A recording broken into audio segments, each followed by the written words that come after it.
Hello, what's up, everyone?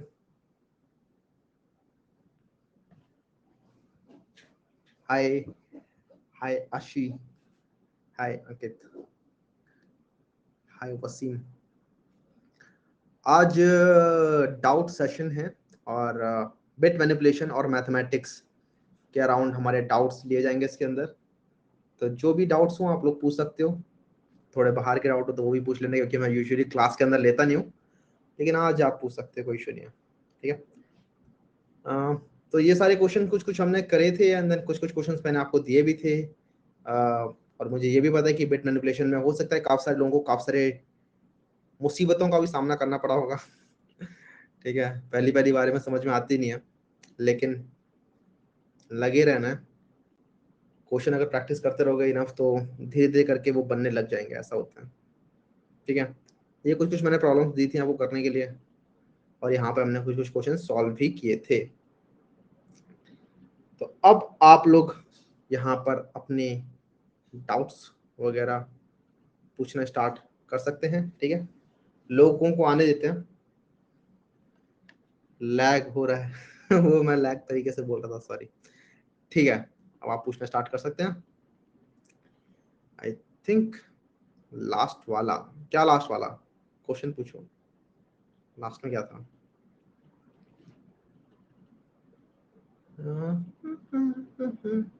Doubts वाले section में अपने डाउट्स डाल दो एंड देन आप वोट वगैरह कर सकते हैं लोग, ऐसा कुछ कर लो। बाकी अगर यहाँ पर रेज हैंड कर रखे हैं लोगों ने तो उनको भी ले लेते हैं।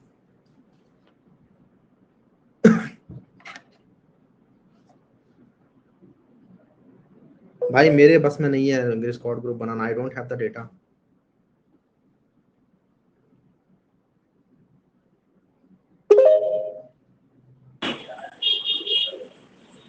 Hello. हेलो, आपका नाम क्या है? Hi, Bhaiya. My name is Indra Senari. Indra Sen. Indra Senari. तो इंद्र इंद्र बोल सकते हैं आपको? Bhaiya, I don't know Hindi, but I can understand Hindi. Okay, so you Bhaiya, cannot. मेरा एक doubt है भैया. How to start with the loop code? I cannot start Bhaiya because I am currently in third year. Third year. I mean, fifth sem is going on. Mhm. How to start with the loop code? Sorry, I didn't get you. How to start? With the lead code भैया. How to start with the lead code? Okay, okay, okay. हाँ. आपको हिंदी समझ में तो आई होगी क्योंकि आप मेरी वीडियोस देख रहे हो, but you can not speak in Hindi, is that? Yes, yes भैया. यस, ओके, ठीक है, तो हम हिंदी में ही बात करेंगे। हम लीड कोड के ऊपर जैसे आज ही एक मैं अपने फ्रेंड से बात कर रहा था, तो वैसे तो उसने काफ़ी सारी कंपनीज चेंज कर ली हैं और बहुत सालों से वो कोडिंग भी कर रहा है। अभी उसकी थर्ड कंपनी में वो काम कर रहा है, टीयर 3 कॉलेज से था वो भी। उसने मेरे साथ अभी लैब में काम किया था, मेरे साथ काफ़ी क्लोज फ्रेंड है। तो मैं आज बात कर रहा था मैं, तो उसने बताया कि लीड कोड उसने स्टार्ट किया है। मैंने बोला भाई कितनी बार लीड कोड करेगा लेकिन उसने बताया कि अब वो सीरियस तरीके से कर रहा है, उसने इससे पहले कभी सीरियस तरीके से नहीं किया था। तो मैंने इसका मतलब पूछा उससे कि इसका मतलब क्या है। तो उसने बताया कि इजी क्वेश्चंस मैंने स्टार्ट किए हैं अब, और मैंने उसने बताया कि आज तक मैंने सिर्फ पूरी लाइफ में 40 क्वेश्चन किए लीड कोड के ऊपर, जिनमें से 35 क्वेश्चन मैंने सिर्फ लास्ट हफ्ते में किए। इसका मतलब, और मैंने बोला इतने सारे कैसे कर लिए, बोला कि इजी क्वेश्चंस किए मैंने सारे के सारे। मैं बोला इजी क्वेश्चंस करने में मजा आ रहा है, मतलब इजी क्वेश्चन से लग रहा है प्रॉब्लम अच्छी हो रही है अप्रोच। बोल रहा हाँ, स्टार्ट करने के लिए, मोटिवेशन बनाने के लिए, मोरल बूस्ट करने के लिए बहुत सही होते हैं। और इवन इजी क्वेश्चंस के अंदर ऐसे ऐसे कंसेप्ट होते हैं जिनके बेसिस पर सजेस्टेड मीडियम क्वेश्चंस भी हो जाते हैं। और बोला कि जब मैं कर लेता हूँ तो उसके बाद मैं डिस्कशन वगैरह में भी जाके देखता हूँ कि लोगों ने क्या क्या अप्रोच दे रखे हैं। इवन इजी क्वेश्चंस के अंदर मुझे काफी कुछ सीखने को मिल रहा है। तो यहाँ से काफी काफी सारी चीजें समझ सकते हो। छोटी सी कहानी है, वो अभी मेरे घर पे आया हुआ है। तो यहाँ से आप काफी चीज़ समझ सकते हो कि सिर्फ इजी क्वेश्चंस करके लीड कोड के भी आप लोग बहुत सारी चीजें कर सकते हो। एक तो अपना वही मोरल बूस्ट वगैरह करने के बाद तो चलो ठीक है, लेकिन लर्न करने के लिए भी, सिर्फ लर्न करने के लिए भी, मल्टीपल नई नई चीजें लर्न करने के लिए बहुत कुछ। जैसे मुझे एग्जांपल भी दिया अभी कि आपको एक एग्जाम है और उस एग्जाम को करने के लिए आपका एग्जाम 3 महीने बाद है, ठीक है। और मैं बोलता हूँ कि आपको कुछ मॉक टेस्ट दिए जाएंगे। इन मॉक टेस्ट के अंदर आपको अपने आप को जज करना है कि मैं कितनी गलती कर रहा हूँ, मुझे क्या ठीक करना है क्या नहीं ठीक करना है। तो मैं ऐसा करता हूँ, आपको 3 महीने में 3 मॉक टेस्ट देता हूँ। तो होगा क्या कि आप पहला मॉक टेस्ट दोगे, उसमें हो सकता है कि कुछ गड़बड़ कर दो और वहां से ठीक से सीख ना पाओ, फिर आप दूसरा मॉक टेस्ट दोगे, लेकिन हो सकता है कि जो पहले मॉक टेस्ट से आपने लर्निंग ली थी वो गलत साबित हो जाए, तो दूसरा मॉक टेस्ट जब देने जाओ तो वो इतना अच्छे से इम्प्लीमेंट ना कर पाओ। तो अगर मैंने सिर्फ आपको 3 महीने में 3 ही मॉक टेस्ट दिए, तो माना आपके पास टाइम काफी होगा उन मॉक टेस्ट की तैयारी करने का, लेकिन उससे जो आपको लर्निंग मिलेंगी वो बहुत लिमिटेड होंगी। वहीं पे अगर मैं आपको 3 महीने में बोलता हूँ कि 30 मॉक टेस्ट है, मतलब हर महीने में 10 मॉक टेस्ट है, तो यहाँ पर आपके मॉक टेस्ट हो ही जाएंगे, लगातार होंगे, लेकिन आपके पास सीखने का टाइम कम होगा, लेकिन लर्निंग आप बहुत ज्यादा निकाल सकते हो कि पिछले क्वेश्चन से मैंने क्या सीखा, मुझे अपनी अप्रोच कैसे चेंज करना है। तो ये भी आप समझ सकते हैं ना से कि अगर आप इजी क्वेश्चंस को ज्यादा से ज्यादा करोगे, तो एक तो इजी क्वेश्चंस को आप ज्यादा कर पाओगे, क्योंकि अगर आप मीडियम या हार्ड क्वेश्चन करने बैठे तो वो कम हो पाते हैं एकदम। इजी क्वेश्चंस बहुत सारे कर सकते हो, अगर आप इजी क्वेश्चन ज्यादा ज्यादा करोगे तो आप बहुत सारी चीजों को टच कर सकते हो हर एक क्वेश्चन। बात समझ आ रही है? हाँ इसका है। तो basically don't underestimate the power of the easy question. Easy questions को भी करो, इजी क्वेश्चंस को कर करके आप लोग मल्टीपल चीज सीख सकते हो। आपको दिखेगा कि हाँ मैंने चलो 100-150 क्वेश्चन कर लिए, और उसके बाद फिर आप धीरे धीरे करके सजेस्टेड मीडियम क्वेश्चंस करो, and then you will see कि हाँ अपने सॉल्यूशन हो पा रहे हैं। सजेस्टेड मीडियम क्वेश्चन करो, start with easy questions, But that's you're all. not getting logic भैया, what is solving the problems. Logic समझ में नहीं आ रहा आपको, यू आर नॉट हाँ एबल यस भैया। To behind the question. Okay, actually होगा ये कि इजी क्वेश्चंस के अंदर तो यार बनने लग जाते हैं, मुझे ऐसा लग रहा है। अगर ऐसा है, अगर आपके इजी क्वेश्चंस में लॉजिक नहीं बन रहे, then what you should do is don't jump to LeetCode directly, go to GeeksforGeeks. वहां पर क्या they have a difficulty level called basic and school level, वहां पे जाके क्वेश्चन स्टार्ट करो, वो तो होने चाहिए। ठीक है, वो तो आई एम एक्सपेक्टिंग कि सबसे होने चाहिए इस क्लास में। तो गीक्स पे चले जाओ, लीड कोड पे जंप मत करो, क्योंकि वहां पे अगर आपको लग रहा है कि वो थोड़ा ऊपर लेवल क्वेश्चन है, तो then start with Geeks basic और school level problems, and then go to easy medium. ठीक है, ओके भैया, थैंक यू भैया। Alright, that goes for everyone here, जिनसे भी ऐसा हो रहा है उन सभी के लिए ये रहेगा। एप्टीट्यूड के लिए बेस्ट रिसोर्स कौन सा रहेगा? देखो, अगर आप मतलब यहाँ पे मेरे से पूछो तो ऑब्वियसली कंपनीज के लिए तैयार कर रहे हो एप्टीट्यूड, बहुत ज्यादा एप्टीट्यूड पूछा नहीं जाता है, और अपना टाइम बहुत ज्यादा हमें एप्टीट्यूड को देना भी नहीं है। हर कंपनी एप्टीट्यूड नहीं पूछेगी, लेकिन हाँ कुछ कंपनी पूछती है। लेकिन एप्टीट्यूड ये भी नहीं है कि बहुत हार्ड क्वेश्चन आपसे पूछे जाएंगे। एक है मैं वेबसाइट का नाम बोल रहा हूँ, लेकिन ब्राइट इंडिया लर्निंग समथिंग कुछ करके है एक वेबसाइट पे, आप सर्च करोगे ना बेस्ट वेबसाइट फॉर एप्टीट्यूड, तो सबसे पहले वही खुल जाती है। और वहाँ पे उन्होंने अलग अलग टॉपिक के ऊपर कुछ कुछ मॉक क्वेश्चन दे रखे हैं। तो एप्टीट्यूड में बस हमें करना यही है कि हमें मॉक टेस्ट ज़्यादा से ज़्यादा देंगे, जितने हो सके मॉक टेस्ट देंगे, कम टाइम फ्रेम के अंदर ज़्यादा से ज़्यादा क्वेश्चंस करने का ट्राई कर रहे हैं। अगर आपने ये फिगर आउट कर लिया, then you are good to go. Aptitude के अंदर बहुत ज़्यादा हार्ड क्वेश्चन नहीं आते हैं, बस एप्टीट्यूड में होता क्या है कि आपको अपनी एक्यूरेसी और आपको अपनी स्पीड ये बढ़ाना है, स्पीड एंड एक्यूरेसी बढ़ाना है कैसे भी करके, और ये तभी बढ़ेगा जब आप इनफ प्रैक्टिस करोगे। ज़्यादा से ज़्यादा प्रैक्टिस करने, ज़्यादा से ज़्यादा ये जो मॉड्यूल्स वगैरह होते हैं, मॉक टेस्ट वगैरह होते हैं, ये जाके सॉल्व करना है। बेस्ट रिसोर्स की बात करी थी आपने, आई थिंक अगर पढ़ने के लिए मेरे से पूछ रहे हो कि पढ़ना कैसे है, तब तो मैं बस ये कहूंगा कि जाओ एप्टीट्यूड के अंदर सिर्फ क्वेश्चंस प्रैक्टिस करना स्टार्ट कर दो। जो भी ये वेबसाइट मैं आपको बता रहा हूँ, ब्राइट लर्निंग करके कुछ तो है, एक बार मेरे को सर्च ही करने दो। एप्टीट्यूड कोई बता सकते हैं यहाँ पे, किसी को याद आ रहा है कुछ? India VIX, yes yes yes, India VIX यही थी, इंडिया विक्स यही है। हाँ, तो गो टू इंडिया विक्स, यहाँ पर हर कैटेगरी के क्वेश्चंस हैं। हाँ मैं देख पा रहा हूँ, general aptitude, verbal and reasoning, current affairs तो आएंगे नहीं, आपके पजल्स वगैरह पूछे जा सकते हैं मे बी।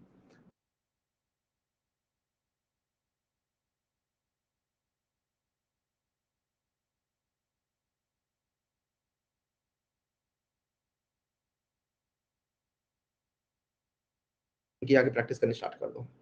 ठीक है,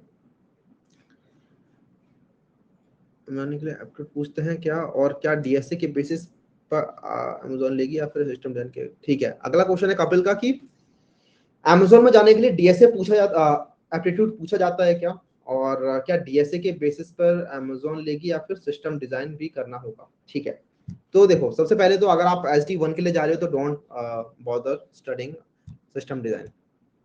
सिस्टम डिजाइन तभी पूछा जाएगा आपसे जब आप हायर रोल के लिए अप्लाई करोगे, SD2 के लिए अप्लाई कर रहे होगे।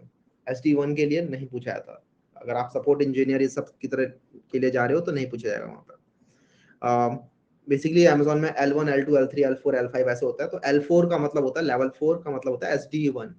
अगर आप लोग L4 या उससे नीचे के लिए अप्लाई कर रहे हो तो आपसे नहीं पूछा जाएगा सिस्टम डिजाइन। अब नाउ एप्टीट्यूड की बात करते हैं। तो एप्टीट्यूड अमेजोन के अंदर मैंने L4 में तो नहीं देखा है, L3 के लिए आपको एक बार टेस्ट करना पड़ेगा कि क्या L3 के लिए होता है क्या एप्टीट्यूड। L4 में मतलब SD1 के लिए नहीं होता एप्टीट्यूड, ठीक है। Can you please explain leet code candy problem? Explain candy problem. यार ऐसे अगर मेरे से आप लोग एक स्पेसिफिक क्वेश्चन पूछने लगोगे तो ऐसे तो इनफाइनाइट नंबर ऑफ प्रॉब्लम्स हो जाएंगे। I can not cater to these doubts. Yeah, यार I think I have solve this question. ये मैंने DSA 1 में करा रखा है, may be you can go and check it out. Basically question क्या है मैं बताता हूँ। क्वेश्चन इन्होंने ये पूछा है, दिख रहा था आपको? भैया क्या हम क्लास में लीड कोड की प्रॉब्लम कर सकते हैं रादर देन GFG? मैं तो कहीं के भी कर रहा हूँ, कोई दिक्कत नहीं है, मैं दोनों जगह से उठा लेता हूँ। मैं कभी कभी लीड कोड से भी उठाता हूँ, कभी कभी GFG के प्रॉब्लम से भी उठा के ला के देता हूँ आपको। मैं दोनों ही प्रॉब्लम्स ला के दे रहा हूँ आपको।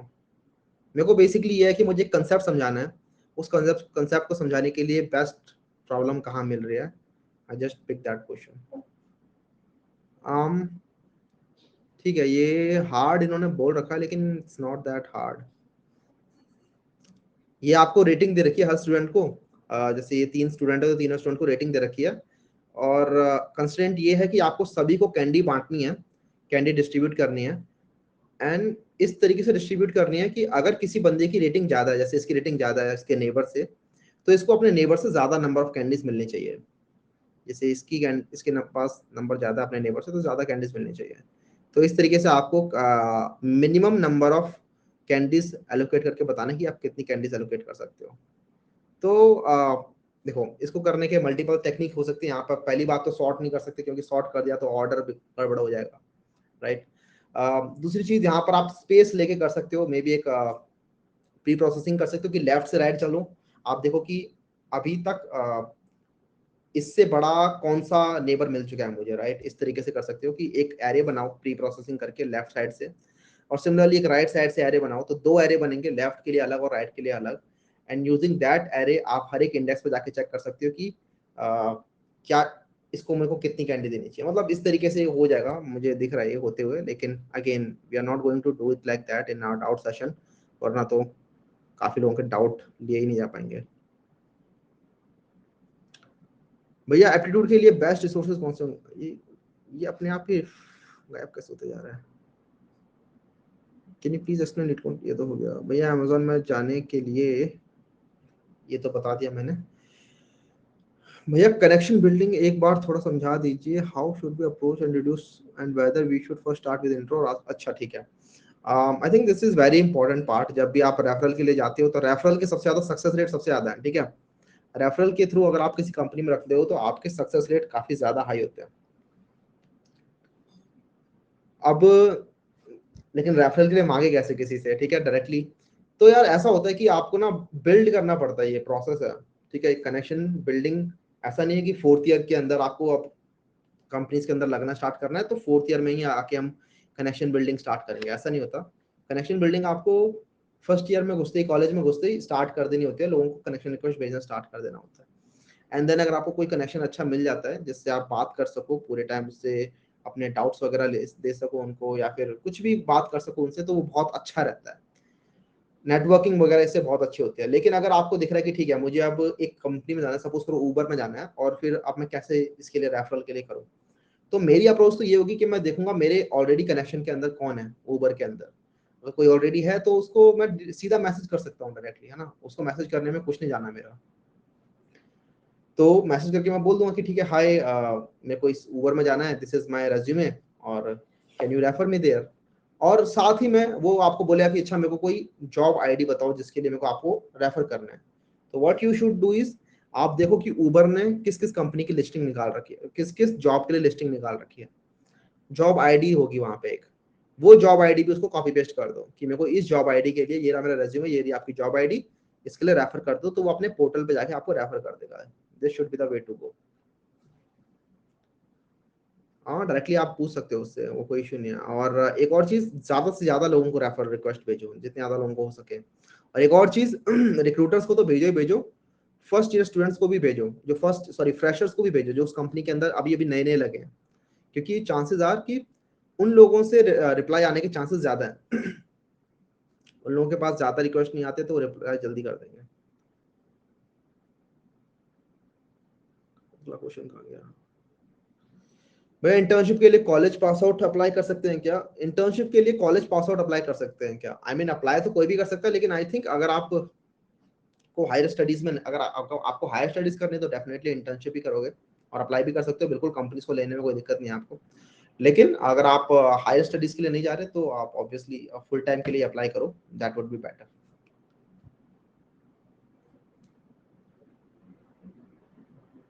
Reverse the bit of 32 bit unsigned integer, ये वाला क्वेश्चन करा दो एक बार।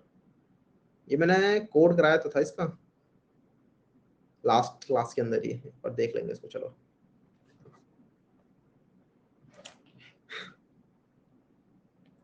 रिवर्स द बिट्स ना,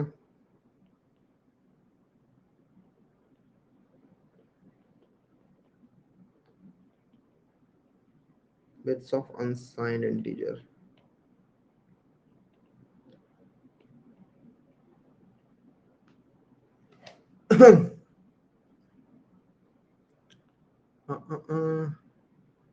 भैया व्हाट, एक से एन, अच्छा क्वेश्चन का गया, 1 to n में टोटल नंबर ऑफ बिट्स कैसे काउंट करते हैं भैया? 1 to n में total number of set bits कैसे काउंट करते हैं? अच्छा एक क्वेश्चन है कि आपको 1 से लेकर n तक नंबर दे रखे हैं और आपको बताना है इसके अंदर कितनी नंबर ऑफ सेट बिट्स हैं। नाइस क्वेश्चन, इसके अंदर कुछ ना कुछ मैथमेटिकल फॉर्मूला लगेगा, लेके आते हैं इसको। आई मीन ये तो देखो इस टाइप के क्वेश्चन जब आप मेरे से ऐसे पूछ रहे हो तो मे बी ट्राई करो खुद से करने का, एंड देन अगर लगता है इनफ ट्राई करने के बाद नहीं हो पा रहा है तो वही करो जो हर कोई करता है, जो मैं भी करता हूँ, and which is just go see the editorial solution की किस तरीके से उसने किया और वहां से समझो उसे कैसे होगा। यहाँ पे समझ सकते हैं कि 1 होता है आपका ये, 2 होता है आपका ये, 3 ये होता है, 4 5 6। हम देखो यहाँ पे हो क्या रहा है, एक चीज समझते हैं, 6 7 और 8 में ये हो जाएगा। एक फॉर्मूला बनाने का ट्राई करना है हमें, जनरल फॉर्मूला बना देंगे तो हो जाएगा। जनरल फॉर्मूला कैसे बना सकते हैं कि देखो यहाँ पे 1 से लेकर 8 अगर आपको दे रखा है एन, ठीक है, क्वेश्चन ये है कि गिवन एन, आपको एक एन दे रखा है, क्वेश्चन में सिर्फ एन दिया जाएगा और आपको बताना है 1 से लेकर एन तक जितने भी नंबर्स हैं उनके अंदर सेट बिट्स कितनी है, राइट? ये क्वेश्चन है। तो यहाँ पर एक हमें बस ये देखना है कि क्या वो बन रहा है, पैटर्न क्या बन रहा है। पैटर्न हमें दिख रहा है कि इस वाली बिट पे अगर आप जाओगे, ये वाली बिट पे, तो आप देख रहे हो 1 0 1 0 1 0 1 0 ऐसे हो रहा है। तो अगर 8 नंबर दे रखा है तो उसके अंदर 8/2 तो ये वाली बिट हो जाएंगे, ठीक है, जो इस पोजीशन पे है 1 1 1 और 1। ठीक है भैया, दूसरा क्या है, यहाँ पर भी अगर देखोगे तो इधर भी 2 बिट ये हो गई और 2 बिट ये हो गई। तो यहाँ पर भी अगर 8 नंबर दे रखा तो 8/2 करके यहाँ से भी आ जा रही है, ठीक है।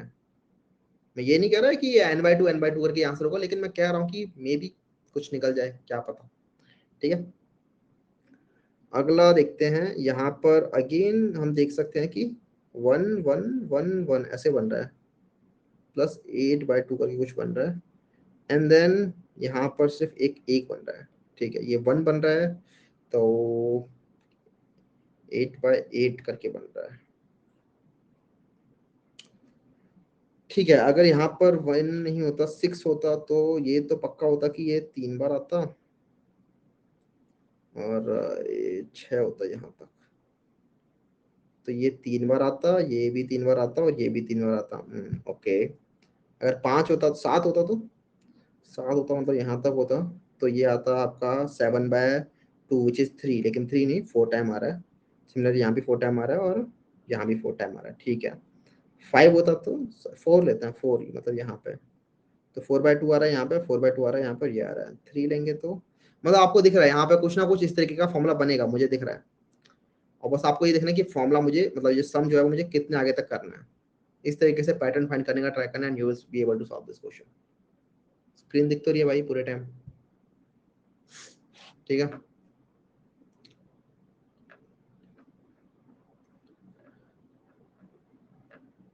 Can you please explain the problem? What kind of project should we keep in the CV to get shortlisted? Basically वो जो पहले तो आपने जो बनाए हो, ठीक है, आपने खुद के जो प्रोजेक्ट्स हो वही डालना, जो आपने ना काम किया उनको तो मत ही डालना। शॉर्टलिस्ट हो जाओगे लेकिन फिर रिजेक्ट हो जाओगे, कंपनी में कोई फायदा नहीं है।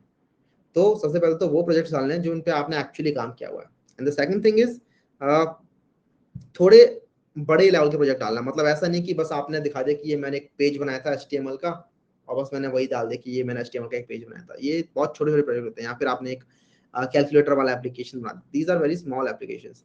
अगर आप अप्लाई कर रहे हो कहीं पे सॉफ्टवेयर डेवलपमेंट इंजीनियर रोल के लिए, ठीक है, तो वहां पे वो एक्सपेक्ट करते हैं कि आपने कुछ अच्छे लेवल के प्रोजेक्ट बना रखे हो। अगर आपने अच्छे लेवल के प्रोजेक्ट नहीं बना रखे तो आपसे एक्सपेक्ट किया था कि आपने फिर किसी ना किसी जगह तो एक्सेल किया ही हो। मे बी अगर आप प्रोजेक्ट नहीं बनाते तो आप डेवलपमेंट में इतना ज्यादा आपका इंटरेस्ट नहीं था, तो आप कुछ और कर रहे थे, ठीक है। मे बी आप डेवलपमेंट नहीं कर रहे थे, मे बी आप कंप्यूटर प्रोग्रामिंग अच्छी कर रहे थे, कुछ ना कुछ तो कर रहे थे। तो वहाँ पे अपनी कंप्यूटर प्रोग्रामिंग को दिखाओगे आपकी, देखो मैंने ये कंपटीशन में पार्टिसिपेट किया, ये हैकाथॉन में पार्टिसिपेट किया था। तो इस तरीके से आपको कुछ ना कुछ तो दिखाना ही है। बात कर रहे थे हम प्रोजेक्ट्स की, तो अगर आप लोगों ने सपोज करो वेब डेवलपमेंट किया है, तो वेब डेवलपमेंट किया है तो वेब डेवलपमेंट के अंदर ऐसे प्रोजेक्ट्स दिखाओ कि जैसे सिंपल अगर नोट मेकिंग ऐप है लेकिन उसके अंदर सारे सारे ऑपरेशन हो रहे हैं कि रीड अपडेट डिलीट, ये सारे सारे ऑपरेशन हो रहे हैं स्टोरेज के अंदर, तो वो भी एक अच्छा प्रोजेक्ट हो सकता है। थोड़ा ऊपर जाना है तो कुछ ऐसा प्रोजेक्ट जहां पर आपने बैक एंड भी बना रखा हो किसी चीज का। एक और अच्छी चीज ये होगी कि आप वहां पर लिंक भी डालो, उस प्रोजेक्ट को डिप्लॉय करके उसका लिंक भी डालो कि देखो ये प्रोजेक्ट था मेरा, इसको मैंने डिप्लॉय किया हुआ है और आप यहाँ पर जाके इसे प्ले कर सकते हो। डिप्लॉय करने में आजकल कोई सर्वर कॉस्ट नहीं लगती, बहुत सारी जगह है जहाँ पे आप फ्री में डिप्लॉय कर सकते हो आजकल। गिटहब के ऊपर कर सकते हो, हीरो के ऊपर कर सकते हो, ठीक है। तो थोड़े अच्छे लेवल के प्रोजेक्ट डालो जिससे कि उसके ऊपर बातें बातें हो सके। मैं अपने प्रोजेक्ट्स के बारे में बताऊं कि मैंने क्या डाले थे, बताएं। तो एक तो बेसिकली हुआ क्या था, हमारे कॉलेज के अंदर माइनर और मेजर प्रोजेक्ट्स होते हैं, ठीक है। You can make minor and major projects, तो मैंने भी बनाए थे। तो माइनर प्रोजेक्ट होता है आपका आई थिंक 7th सेमेस्टर के अंदर, और 8th सेमेस्टर में आपका मेजर प्रोजेक्ट होता है। तो मैंने क्या किया था कि, और माइनर से पहले भी इवन 6th सेमेस्टर में भी हमें कुछ ना कुछ प्रोजेक्ट बना के देना ही था। तो एक प्रोजेक्ट बनाया था मैंने ये विंटर वेकेशन के दौरान, और वो मैंने यहाँ पर दिखा दिया था। और वो था कि एक बेसिकली एक मोबाइल एप्लीकेशन था, एंड्रॉयड मेरे को अच्छे से आ गया था तब तक, तो मैं एंड्रॉयड के अंदर ही बनाता था चीज़ें। एक एंड्रॉयड ऐप था, म्यूजिक ऐप था।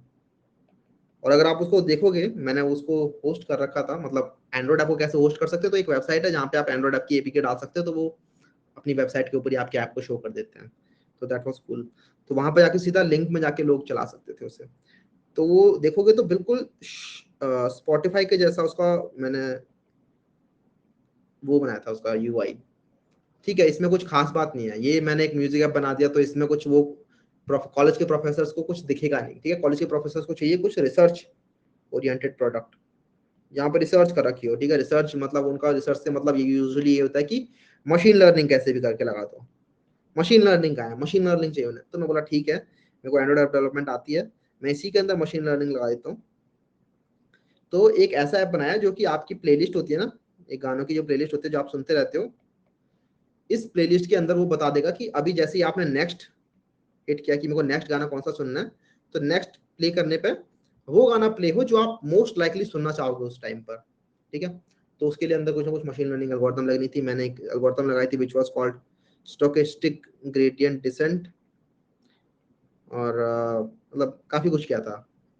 इसके अंदर मल्टीपल फैक्टर्स के ऊपर वो लगती है। ये इसका लिंक अगर आपको चाहिए तो मेरे गिटहब के ऊपर मिल जाएगा आपको, ठीक है।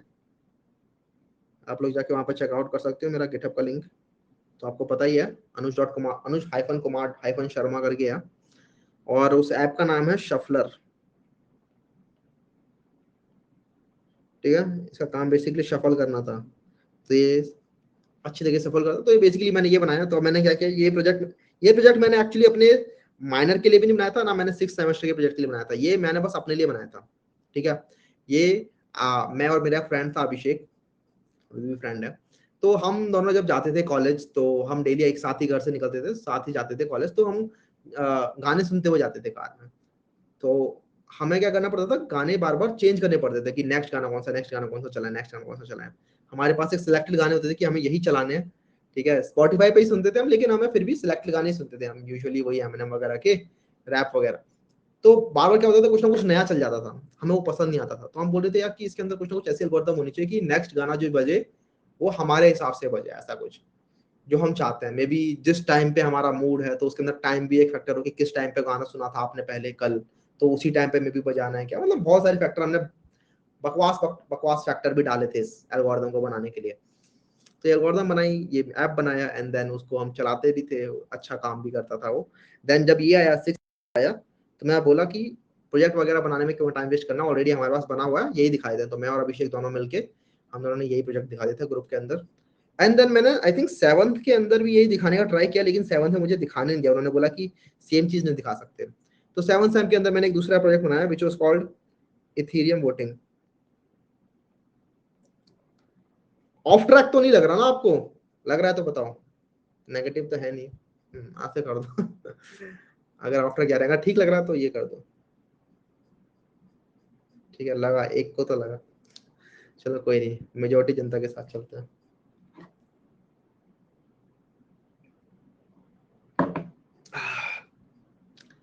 आम, मजे के लिए नहीं कर रहे हैं यहाँ पे चीजें, ठीक है, समझो, मैं समझाना चाह रहा हूँ कुछ आपको कि क्या क्या आपके पास ऑप्शन होते हैं। मैं यहाँ पे दिखाना चाहता हूँ आपको कि बस ऑप्शन क्या क्या होते हैं, कि आपको अगर एक चीज आती है, एक टेक्नोलॉजी आती है, तो उसके अंदर आप कैसे दूसरी टेक्नोलॉजी भी घुसेड़ सकते हो। तो मैंने जब ये बनाया था, इसके अंदर मेरे को पहले मैंने एंगुलर सीखना स्टार्ट किया था। ठीक है, एंगुलर इज अ फ्रेमवर्क, अगर आपने देखा हो तो एंगुलर फ्रेमवर्क है, वेब फ्रेमवर्क है। ठीक है, रिएक्ट उसका एक अल्टरनेटिव है जो कि मच बेटर है। तो उस टाइम पे मैंने एंगुलर सीखना स्टार्ट किया था। तो मैंने बोला कि मुझे वेबसाइट बनाने आती है, मैं वेबसाइट बना देता हूँ। तो उन्होंने कहा नहीं, वेबसाइट नहीं बना सकते। तो फिर मैं उस टाइम पर ब्लॉकचेन वगैरह के बारे में पढ़ रहा था, तो इथीरियम वगैरह के बारे में पढ़ना स्टार्ट किया था उस टाइम पे। तो मैं बोला ठीक है, फिर ऐसे करते हैं, इसके अंदर भी कैसे भी करके ब्लॉकचेन को ऐड कर देते हैं। तो फिर हमने एक ये बनाया इथीरियम वोटिंग करके। ये वेब थ्री के ऊपर मतलब वेब थ्री एक लाइब्रेरी होती है, वेब थ्री जेएस लाइब्रेरी होती है एक्चुअली, उसके ऊपर बेस्ड था ये पूरा का पूरा एक फ्रेमवर्क। ऐसा ऐप था कि आप डाल सकते हो इसके अंदर कि कौन कौन ऑनलाइन वोटिंग के लिए ऐप था बेसिकली। ठीक है, ऑनलाइन वोटिंग एक बहुत बड़ी प्रॉब्लम है, जो कि अगर सॉल्व हो जाए तो हम काफी सारी चीजें सॉल्व कर सकते हैं। लेकिन ऑनलाइन वोटिंग के अंदर सबसे बड़ी प्रॉब्लम यही है कि सिक्योरिटी कंसर्न बहुत होते हैं। ठीक है, सिक्योरिटी कंसर्न है, देन प्राइवेसी कंसर्न है, और भी मल्टीपल चीजें हैं। तो ये सारे कंसर्न कैसे रिमूव हो सकते हैं, तो मल्टीपल कंसर्न थे जो कि ब्लॉकचेन की ऐप से रिमूव हो सकते थे। तो ये बनाया हमने एप्लीकेशन, जो कि ऐसा करता था कि इसके अंदर आप डाल सकते हो कि कौन कौन यूजर है, कौन कौन बेसिकली क्या बोलते हैं उनको, कैंडिडेट्स हैं, राइट, कैंडिडेट्स होते हैं, 4 कैंडिडेट डाल दिए हमने। देन एक टाइम डिफाइन कर दिया कि ये 10 मिनट का टाइम है। देन आप पूरा का पूरा एक यूजर अकाउंट बनता है उसके अंदर, जो कि आपका मेटामास्क से लिंक होता है। अगर आपको पता होगा गिटहब कैसे, सॉरी, ब्लॉकचेन कैसे काम करता है, वेब3 एप्लीकेशन कैसे काम करते हैं, तो यूजुअली अगर आपको अपने ब्राउजर के ऊपर कनेक्ट करना है किसी ब्लॉकचेन नेटवर्क से, इथेरियम के ब्लॉकचेन नेटवर्क से, तो आप एक मेटामास्क का यूज करते हो, वॉलेट है, और मल्टीपल और काम भी करता है इसके अलावा। तो वहां पर कनेक्ट किया, देन उसके थ्रू आपने ट्रांजेक्शन की, ट्रांजेक्शन के अंदर आपने वोट दिया, ऑनलाइन वोटिंग हुई। आपको पता चलता है कि आपने किसको वोट दिया, आपके पास एक आईडी होती है, वो पूरी की पूरी रिकॉर्ड कर सकते हो कि हाँ, मैंने जिसको वोट दिया था उसी के पास किया, you can not vote again. Smart contract बनता है इसके अंदर, तो वो सब बनाया। तो हाँ, ये अच्छा एक प्रोजेक्ट था। मेरे प्रोजेक्ट्स के अंदर एक खास बात रही है कि मेरे प्रोजेक्ट्स कभी भी किसी भी प्रोफेसर को आज तक समझ में नहीं आए, इसी वजह से मेरे को ना मेरे को हर प्रोफेसर ने कॉलेज के अंदर, ज्यादातर प्रोफेसर जो है ना, वो जब भी उनके पास जाने का टाइम होता था ना दिखाने के लिए, तो एक्सटर्नल वगैरह तो वही बनते हैं, सेम प्रोजेक्ट सेम टीचर ही होते हैं जो घूम फिर के हर बार आ जाते हैं। तो वो कहते थे अबे यार तूने क्या नया बना लिया, मतलब लास्ट टाइम तो उन्होंने ये बोला ही था कि आप ये क्या नया लेके आ जाएगा। क्योंकि एंड्रॉइड ऐप भी ऐसे कोई नहीं ले आता था, ज्यादातर लोग पाइथन का कुछ ना कुछ बना लेते थे। सिमिलरली ऐसे ये ब्लॉकचेन भी उन्होंने सुना नहीं था पहले। इवन जब मैं ये एंड्रॉइड ऐप लेके गया था तो एक टीचर भी कहता, अरे तुम बच्चे लोग बना लेते हो क्या ऐप? मैं बोला हाँ सर, क्या दिक्कत है? तो ऐसे तो टीचर थे। देन मेजर प्रोजेक्ट के अंदर हमने कुछ मेजर करा था, इसके अंदर भी सेम अभिषेक के साथ ही किया था मैंने। और मेजर प्रोजेक्ट के अंदर हमने बनाया था एक एप्लीकेशन जो कि एजुकेशन प्लेटफॉर्म था एक। इसमें हम 4 लोग थे, 3 लोग ही अलाउड होते, लेकिन हमें जबरदस्ती 4 लोग उसे लेते ग्रुप के अंदर। और पूरा पूरा प्लेटफॉर्म बनाया था। इसके अंदर मल्टीपल चीजें थी, लाइक इसके अंदर हमने एंड्रॉइड भी बनाया था ऐप, इसके अंदर हमने बैकएंड भी बनाया था इसका। और बैकएंड जो बनाया था ना, हमने ग्राफक्यूएल के अंदर बनाया था। और ग्राफक्यूएल की एपीआई से एंड्रॉइड को कनेक्ट करना बहुत बहुत बड़ा पेन पॉइंट था यार। मतलब इसके अंदर लाइब्रेरी हमें डालनी पड़ी थी एंड्रॉइड के अंदर, ग्राफक्यूएल की लाइब्रेरी। और उसने इस ऐप को इतना बड़ा बना दिया था, इसका साइज मुझे कभी पसंद नहीं है कि मेरा ऐप 5 MB से बड़ा हो, लेकिन इसने बहुत बड़ा कर दिया था, तो वो दिक्कत थी। खैर, लेकिन ये ग्राफक्यूएल सीखने को मिला। देन इसके अंदर हमने इलास्टिक जेएस भी सीखा था, काफी सारी चीजें सीखी थी, इलास्टिक सर्च। और देन इसका हमने वेब फ्रेमवर्क भी बनाया था, वेबसाइट बहुत कमाल का। तो ये ले गए थे एंड में।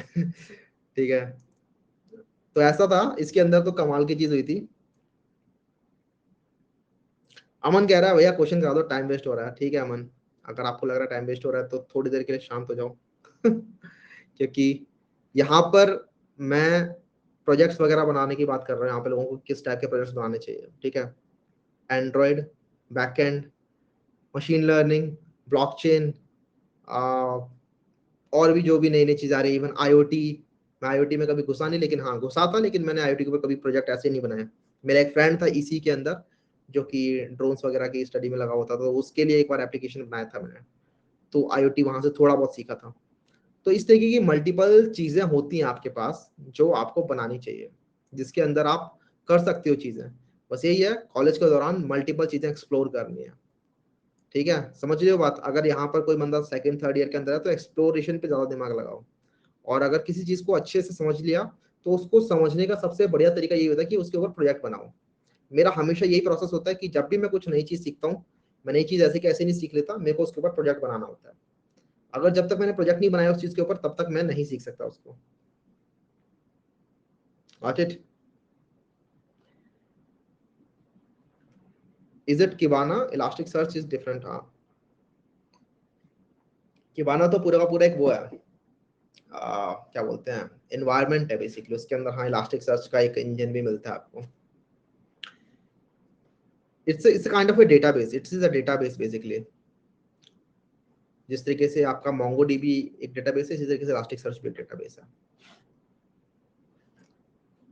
ठीक है, what are the learning resources? तो लर्निंग रिसोर्सेज यार बेसिकली मेरे यूजुअली रहते हैं वेबसाइट्स और जो उसके क्या बोलते हैं, डॉक्यूमेंटेशन। हमेशा मैंने ट्राई किया है, मैंने भी ट्यूटोरियल्स वगैरह देखे स्टार्ट किया, लेकिन ट्यूटोरियल से मेरे को इतनी आउटपुट कभी मिली ही नहीं। अभी अगर आप मेरे को बोलोगे ठीक है कुछ नया सीखो, जैसे मुझे अभी फिलहाल डार्ट नहीं पता, ठीक है, मेरे को फ्लटर नहीं आती, तो मैंने एक बार सीखने का ट्राई किया था। तो मैंने सीखा किस तरीके से था कि मैं डायरेक्टली गया था उसके डॉक्यूमेंटेशन पर, उन्होंने काफी अच्छी डॉक्यूमेंटेशन बना रखी है। थोड़ा बहुत डार्ट सीखने का ट्राई किया था। तो हमेशा ट्राई करो डॉक्यूमेंटेशन से पढ़ने का। अगर आपको लगता है डॉक्यूमेंटेशन थोड़ी ज्यादा मुश्किल हो रही है, समझ में नहीं आ रहा है, देन ट्राई यूट्यूब के ऊपर सर्च करना। ठीक है, यूट्यूब के ऊपर बहुत कमाल कमाल के लोग हैं जिनको देखो। और हमेशा जब आप कुछ नया सीख रहे हो ना, तो एक जगह से मत सीखो, ट्राई करो 2-3 जगह पे जाके देखने का कि कौन बंदा क्या क्या चीजें करा रहा है। और जिसका लगे कि हाँ ये तो बहुत सारे प्रोजेक्ट्स बना रहा है, या फिर ये सारी ज़्यादातर चीज़ें कवर कर रहा है, या फिर इसके साथ क्लिक हो रहा है, इसकी चीज़ें समझ में आ रही है, देन उसके साथ फिर पूरा उसके साथ खत्म करने का ट्राई करो और प्रोजेक्ट्स बनाते चलो side by side. That way you will grow. ठीक है, तो ऐसा कोई मैं कोई रिसोर्स नहीं बोलूंगा कि यही रिसोर्स है, क्योंकि डिफरेंट डिफरेंट चीज़ें हैं। डिफरेंट डिफरेंट चीज़ों के अंदर भी, जैसे एंगुलर को पकड़ लो, तो उसके अंदर भी मल्टीपल चीज़ें हैं। तो हो सकता है कोई चीज़ कहीं से समझ में आए, कोई चीज़ कहीं से समझ में आए। तो फ्लेक्सिबल रखो अपने आप को, फ्लेक्सिबल रखो लर्निंग के लिए। ब्लॉकचेन का डॉक्यूमेंटेशन, तो ब्लॉकचेन के अंदर यार solidity is a language, right? पूरा का पूरा एक फ्रेमवर्क है, solidity is a language. I think कि आजकल तो बहुत सपोर्ट आ गया होगा इसके ऊपर, कि अच्छे अच्छे लोगों ने वेबसाइट्स बना दी होंगी जिसके ऊपर आपको सब कुछ मिल जाएगा कि किस तरीके से आगे बढ़ना है, क्योंकि इसके अंदर पूरा स्वीट होता है, काफी सारी चीजें होती हैं कि आपको सॉलिडिटी के अलावा आपको गनाश भी पता होना चाहिए, ट्रफल भी पता होना चाहिए, ठीक है। सॉलिडिटी तो पता होनी चाहिए, देन आपको आपका जो रिएक्ट वगैरह है, रिएक्ट के अंदर वेब 3 से कनेक्ट करने वाला जो पार्ट है ये भी पता होना चाहिए। तो मल्टीपल चीजें हैं, तो इसकी भी डॉक्यूमेंटेशन सबकी मिलेगी, अलग अलग सबकी डॉक्यूमेंटेशन मिलेगी, ठीक है जी। ओके, काफी सारी चीजें डिस्कस कर ली प्रोजेक्ट से रिलेटेड। आई होप सभी के जो भी डाउट्स थे वो यहाँ पर प्रोजेक्ट से रिलेटेड तो क्लियर हो गए होंगे।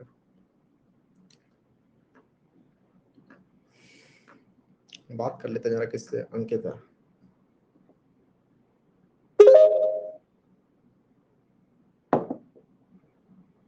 हेलो।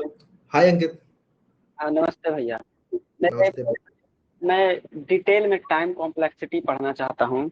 मतलब नॉर्मल वाले हो जाते हैं, हैवी वाले क्वेश्चन एक टाइम कॉम्प्लेक्सिटी मैं नहीं निकाल पा रहा हूँ, तो मैं वो कहाँ से कर सकता हूँ? और एक आउट ऑफ सिलेबस क्वेश्चन है जो मैं पूछ रहा हूँ, क्या मैं पूछ सकता हूँ? हाँ जी पूछिए। अम, भैया, ये मैं ना एमसीए में एडमिशन ली थी, लेकिन घर की इकोनॉमिकल कंडीशन बहुत ज़्यादा खराब हो जाने के कारण मैंने ऐसे कॉलेज में एडमिशन ले ली जहाँ वो प्लेसमेंट नहीं आते हैं। तो अब मैं क्या कर सकता हूँ? ठीक, कौन सी ईयर में हो आप अभी? मैं अभी सेमेस्टर पूछ रहे हो आप?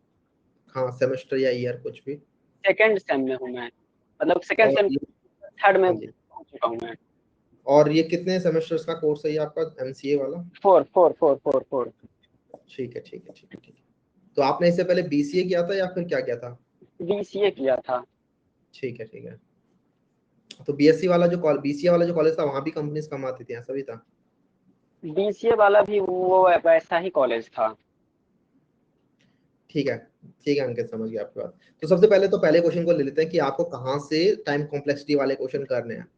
देखो, टाइम जी। कॉम्प्लेक्सिटी को ऐसा बस अगर पकड़ के बैठ जाओगे ना तो बहुत ज्यादा टाइम वेस्ट होगा। मेरे को लगता है आप अगर जितना हमने पढ़ लिया, अगर उतना भी पढ़ के अगर हो गया, लगता है कि हाँ हो पा रहा है, तो अब आप डायरेक्टली बस एरे में मूव कर जाओ। क्योंकि टाइम कॉम्प्लेक्सिटी का तो ऐसा है कि जब भी कुछ नया क्वेश्चन करोगे तो टाइम कॉम्प्लेक्सिटी निकालोगे ही। तो पूरा का पूरा डेडिकेटेड टाइम देके महीने भर निकाल देना इसके अंदर, that's not a wise decision in my sense. I think आपको, ठीक है आप कोई चीज पढ़ रहे हो, लेकिन at the end of the day आपके पास कुछ ना कुछ दिखाने के लिए भी होना चाहिए अपने आप को कि हाँ ये एक आउटपुट निकला। मेहनत इज नॉट, मेहनत डज नॉट मीन रिजल्ट। समझ रहे हो? आप हार्ड वर्क कर रहे हो, ठीक है बहुत अच्छी बात है, आप पढ़े जा रहे हो, लेकिन वहां से कुछ ना कुछ रिजल्ट भी मिलना चाहिए। अगर वो रिजल्ट नहीं मिल रहा है देन इतना वो कुछ फायदा नहीं, क्योंकि एट द एंड आपका रिजल्ट ही होगा जो आपको सेलेक्ट करवा रहा होगा। मेरी बात समझ में आ रही है अंकित? जी जी भैया, तो नॉर्मल मैं ये वाले में कह रहा हूँ कि है, जितना आपने, लेकिन हाँ जब नॉर्मल वाला बन रहा है ठीक है, कोई बात नहीं। मैं ये कहना चाह रहा हूँ कि टाइम कॉम्प्लेक्सिटी के ऊपर ज्यादा टाइम मत दो। मूव जी on to maths, move on to arrays, move on to string, move on to recursion, backtracking. और इनके जी अंदर देखो कि अच्छा, जब मैं बोल रहा हूँ कि किसी क्वेश्चन की टाइम कॉम्प्लेक्सिटी जो है वो एन लॉग एन है, तो मैं जी वहां पे भी समझा रहा हूँ आपको, ठीक है। मैं आपको बता रहा हूँ कि अच्छा एन लॉग एन क्यों आई, क्योंकि मैंने आपको स्टेप्स बताई कि अच्छा देखो ऐसे ऐसे हो रहा है। तो इस तरीके से हम बहुत सारे जब क्वेश्चंस कर रहे होंगे तो मैं आपको हर बार क्वेश्चन करने के हाँ बाद हाँ टाइम हाँ, कॉम्प्लेक्सिटी बता सही ही कह रहे दूंगा। हैं आप। जी जी, तो मैं बिल्कुल आपको बिल्कुल बता आप दूंगा, सही तो कह आप रहे हैं। क्यों उसके ऊपर पूरा का पूरा टाइम एक इन्वेस्ट कर रहे हो कि मैं पहले पढ़ ही लेता हूँ टाइम कॉम्प्लेक्सिटी को, कि जब तक बने ना तब तक आगे मूव नहीं करूंगा। ये अच्छा नहीं है। दूसरी चीज, सिमिलरली अगर एरेज, ठीक है, एरेज करने बैठ गए आप। अब एरे आपने कहा यार ठीक है, एरे के साथ आपने क्वेश्चन किए, अब आपसे जो हमने इजी क्वेश्चन किया, जो भी मीडियम किया वो बन रहे हैं, लेकिन मे बी हार्ड क्वेश्चन आप ट्राई कर रहे हो वो नहीं बन पा रहे हैं, ठीक है, ऑलराइट। लेकिन यहाँ पर सिर्फ एरे के ऊपर पकड़ के बैठ गए, आगे की क्लासेस में आप ध्यान नहीं दे रहे हो, या फिर आगे क्लासेस को ठीक से नहीं पढ़ रहे हो, आगे क्लासेस में जो पढ़ाया जा रहा है वो आप पैरेलली नहीं कर रहे हो, तो वहां पे बहुत दिक्कत होने वाली है। एरेज ऐसा नहीं है कि वो दोबारा नहीं पढ़ा जाएगा। एरेज हम अभी भी कर रहे हैं, एरे हम आगे भी करते चलेंगे। जो भी डेटा स्ट्रक्चर आएंगे, ग्राफ, ट्री, सब में कहीं ना कहीं एरे भी लग ही रहे होंगे, ठीक है। तो ऐसा नहीं है। मैं ये कहना चाह रहा हूँ कि अभी तक हमारी मेंटेलिटी इस तरीके की होती है 12th तक आते आते, या फिर जैसी भी है, कि इवन मेरे साथ भी ऐसे ही था कि जैसे 12th में भी क्या होता था, हमने इलेक्ट्रिसिटी पढ़ना है तो इलेक्ट्रिसिटी हमने 6th 7th में भी पढ़ा था, देन हमने 9th 10th में भी रिपीट किया था, देन हमने 11th 12th में भी रिपीट किया। तो हम हमें दिख रहा है कि हाँ बचपन से हम इलेक्ट्रिसिटी पढ़ते आए हैं, तो हमें पूरा सेंस पता है कि अच्छा ये सेल होता है, ये इलेक्ट्रॉन्स वगैरह ट्रेवल कर रहे होते हैं, तो हमें सब चीजों का सेंस दिखता है। तो जब भी हम किसी नए टॉपिक को पढ़ रहे होते हैं इलेक्ट्रिसिटी के अंदर, तो हमें पता होता है कि ये जो टॉपिक है ये पिछले इन टॉपिक्स के ऊपर बेस्ड है, और क्योंकि वो हमें पता थे इसी वजह से ये टॉपिक सेंस बना रहा है। लेकिन प्रोग्रामिंग के अंदर चीजें उलट पुलट हो जाती है। प्रोग्रामिंग के अंदर ऐसा भी होता है कि कोई चीज हो सकता है बाद में अच्छे से सेंस बनाए, अभी इतना सेंस ना बनाए, अभी बस एक लीप ऑफ फेथ लेके आगे बढ़ जाओ, और बाद में आप देखोगे अच्छा अरे टाइम कॉम्प्लेक्सिटी तो ऐसे हो जाती है, ठीक है, अरे एरे के ऐसे, एरे तो ऐसे हो जाता है। मेरी बात समझ में आ रही है अंकित? जी भैया, बहुत बार मैंने ऐसे किया है कि हम्म, अब मैं क्वेश्चन कर रहा हूँ तो बात जो पहले मेरे से छूट रहे थे वो तो यूं ही बन जाते हैं। शायद वही आप तो ये कह रहा कहना हूँ। चाह रहे हाँ हैं। जी जी जी। बिल्कुल वही कहना चाह रहा हूँ मैं, ठीक है। तो थोड़ा सा लीप ऑफ फेथ लो, प्रोग्रामिंग के अंदर ऐसे ही है यार। और वो एमसीए लास्ट वाला प्रश्न वाले, मेरा। जी एमसीए वाले क्वेश्चन को लेते हैं। आप देखो कॉलेज में कंपनीज नहीं आ रही है तो ऑब्वियसली हमें ऑफ कैंपस अप्लाई करना पड़ेगा, अंकित, कॉलेज के भरोसे हम नहीं बैठ सकते हैं। तो यहाँ पर आप अभी सेकंड सेमेस्टर के अंदर हो, थर्ड सेमेस्टर में आ गए हो, और अब आपका एक साल बचा हुआ है। What I would suggest is, ठीक है हमारे साथ तो पढ़ते चलो, यहाँ पर कोर्स कर रहे हो आप लोग, क्वेश्चंस भी ट्राई करते चलो, बट पैरेलली कुछ ना कुछ एक अलग फ्रेमवर्क में भी हो सकता है कि वेब डेवलपमेंट सीखना स्टार्ट कर दो, ठीक है। वेब वेब डेवलपमेंट, डेवलपमेंट आता है, और अच्छा एडवांस जावा से रिलेटेड हमने छोटी सी प्रोजेक्ट बनाए थे, अच्छा, जिसमें कि वो जॉब पोर्टल टाइप का बनाया था हमने, ठीक है ठीक है। छोटी मोटी। तो इसी टाइप के प्रोजेक्ट्स वगैरह भी बनाते चलो, मैं वही कहना चाह रहा हूँ, प्रोजेक्ट्स वगैरह बनाते चलो, सो दैट आपका रेज्यूमे के अंदर आप कुछ दिखा सको ना कि हाँ देखो कि मैंने ये सारे ये चीजें बनाई हुई हैं। तो वो एक बहुत ही प्लस पॉइंट होगा आपके रेज्यूमे के लिए, सो दैट आप जब ऑफ कैंपस अप्लाई करोगे तो वहां पर शॉर्टलिस्टिंग के चांसेस बढ़े आपके। सिमिलरली एक और चीज कहूंगा मैं यहाँ पे कि जल्दी से डीएसए भी अपना इंप्रूव करो। डीएसए अच्छे से अच्छा इंप्रूव कर लोगे देन आप कॉम्पिटिटिव प्रोग्रामिंग में भी बढ़ सकते हो आगे, और कॉम्पिटिटिव प्रोग्रामिंग के अंदर अपनी रैंकिंग को इंप्रूव कर सकते हो। वो वाली रैंकिंग भी डालोगे ना रिज्यूमे के अंदर, तो वो भी एक अच्छा जी इंपैक्ट डालती है। पैरेलली अपने ये जो आपका जो एमसीए चल रहा है, एमसीए के अंदर भी जी। सीजीपीए को कम मत होने देना, ठीक है। प्रोग्रामिंग के चक्कर में अपनी सीजीपीए को नीचे मत कर लेना। तो पढ़ाई में तो ऐसे ही यार कि मैंने एकेडमिक्स के अंदर तो मैंने खुद इंजीनियरिंग की है, तो मुझे भी पता है कि पढ़ते रहो पूरे टाइम, करते रहो अपना जो भी कोडिंग वगैरह कर रहे हो, जो भी एक्सपोजर, जो भी डेवलपमेंट वगैरह कर रहे हो। एकेडमिक्स के लिए अगर आपका मिड सेम आ रहा है तो एक हफ्ते पहले तैयारी करनी स्टार्ट कर दो, एंड सेम आ रहा है तो भैया दो हफ्ते उसकी कोई टेंशन नहीं है, मैं जिस यूनिवर्सिटी से पढ़ रहा हूँ वहाँ बच्चे वही चोरी करके एग्जाम पास कर जाते हैं, मोबाइल खोल कर लिख देते हैं प्रश्नों के उत्तर। अरे भाई साहब बेकार है आप वो तो, सब, बेकार है एकदम। अरे चलिए। ऐसा लग रहा है मानो तो मैं घर में तो बैठ फिर तो कर। यार वही है, अगर अगर आपको दिख रहा है इतना बेकार सिस्टम चल रहा है तो ऑब्वियसली ऑफ कैंपस ही जाना सबसे वाइज डिसीजन यही रहने वाला है। आप अपना मतलब अपनी यूनिवर्सिटी के ऊपर नहीं छोड़ सकते सारी सारी चीजें, तो ऑफ कैंपस ही जाना पड़ेगा। तो ऑफ कैंपस जाने के लिए अपने रेज्यूमे को स्ट्रॉन्ग करने पर ध्यान लगाना पड़ेगा, ठीक है। थैंक यू भैया। ऑलराइट,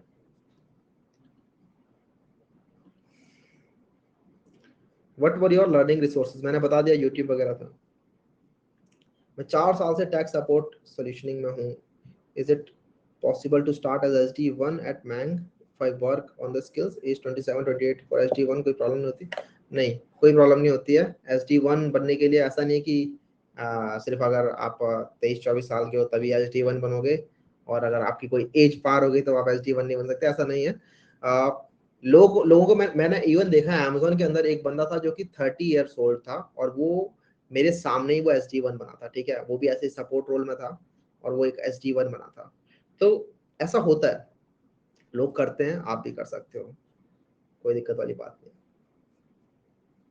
और मैंने ये भी देखा है कि एक 26 साल का बंदा SD3 था, मतलब 3 साल के एक्सपीरियंस में वो SD3 बन गया, हर साल वो SD1 SD2 SD3, तो ऐसा भी होता है। तो वो तो पर्सन टू पर्सन डिपेंड करता है यार। कुछ लोग, एक बंदे की मैं स्टोरी पढ़ रहा था, उसके ऊपर तो एक वीडियो भी बनाई है। वो बंदा 16 साल की उम्र में कोरा का टेक लीड था, ठीक है, 16 साल की उम्र में कोरा का टेक लीड। तो उस टाइप के लोग भी हैं। फिर वो 19 साल की उम्र में वो भी बन गया, CEO भी बन गया, और 25 साल की उम्र में यंगेस्ट बिलियनियर भी बन गया।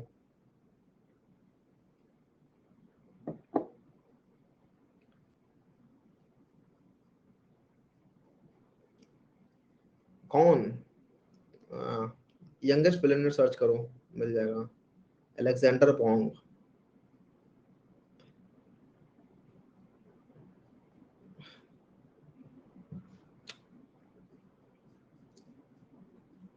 कॉम्प्लीट कोडिंग जरूरी है क्या? 40 प्लस पैकेज चाहिए है तो जरूरी आई वोंट से कि नेसेसिटी है। काफी लोगों को मैंने देखा है जो कि जैसे आप कह रहे हो 40+ पैकेज है, वहां पे मैंने, अच्छा 40+ पैकेज की रियलिटी भी पता होनी चाहिए। 40+ पैकेज का मतलब ये नहीं है कि फर्स्ट ईयर में घुस रहे हो आप कॉलेज, जॉब ले रहे हो और 1 साल का एक्सपीरियंस और 40/12 मतलब 3 लाख पर, ऐसा भी नहीं होता। उसके अंदर बहुत सारे स्टॉक होता है, स्टॉक का कंपोनेंट रखते हैं वो लोग। तो अगर 40 है तो हो सकता है 20 का कंपोनेंट स्टॉक का हो, 20 आपको मिल रहे हो, 20 में भी डिवाइड कर रखे उन्होंने फर्दर ऐसा करके कुछ की परफॉर्मेंस बेस्ड है या फिर जो भी है। लेकिन हाँ, सीटीसी जिसकी बात कर रहे हैं यहाँ पे मिलता है, बहुत सारे लोगों को मिल रहा है आजकल, और कुछ लोगों को तो मतलब 1 CR पार भी मिल रहा है, ऐसा भी हो रहा है। अब यहाँ पर क्वेश्चन है कि क्या कॉम्पिटिटिव प्रोग्रामिंग हमारी हेल्प करेगा? डेफिनेटली कॉम्पिटिटिव प्रोग्रामिंग अगर करोगे तो आपको एक एज मिलेगा, आपको प्रॉब्लम सॉल्विंग स्किल आपकी इंप्रूव होगी। ठीक है, ultimately it all boils down to problem solving skill, और अगर आप लोग कॉम्पिटिटिव प्रोग्रामिंग करते हो तो प्रॉब्लम सॉल्विंग स्किल इंप्रूव होती है डेफिनेटली। और क्या इंप्रूव होता है?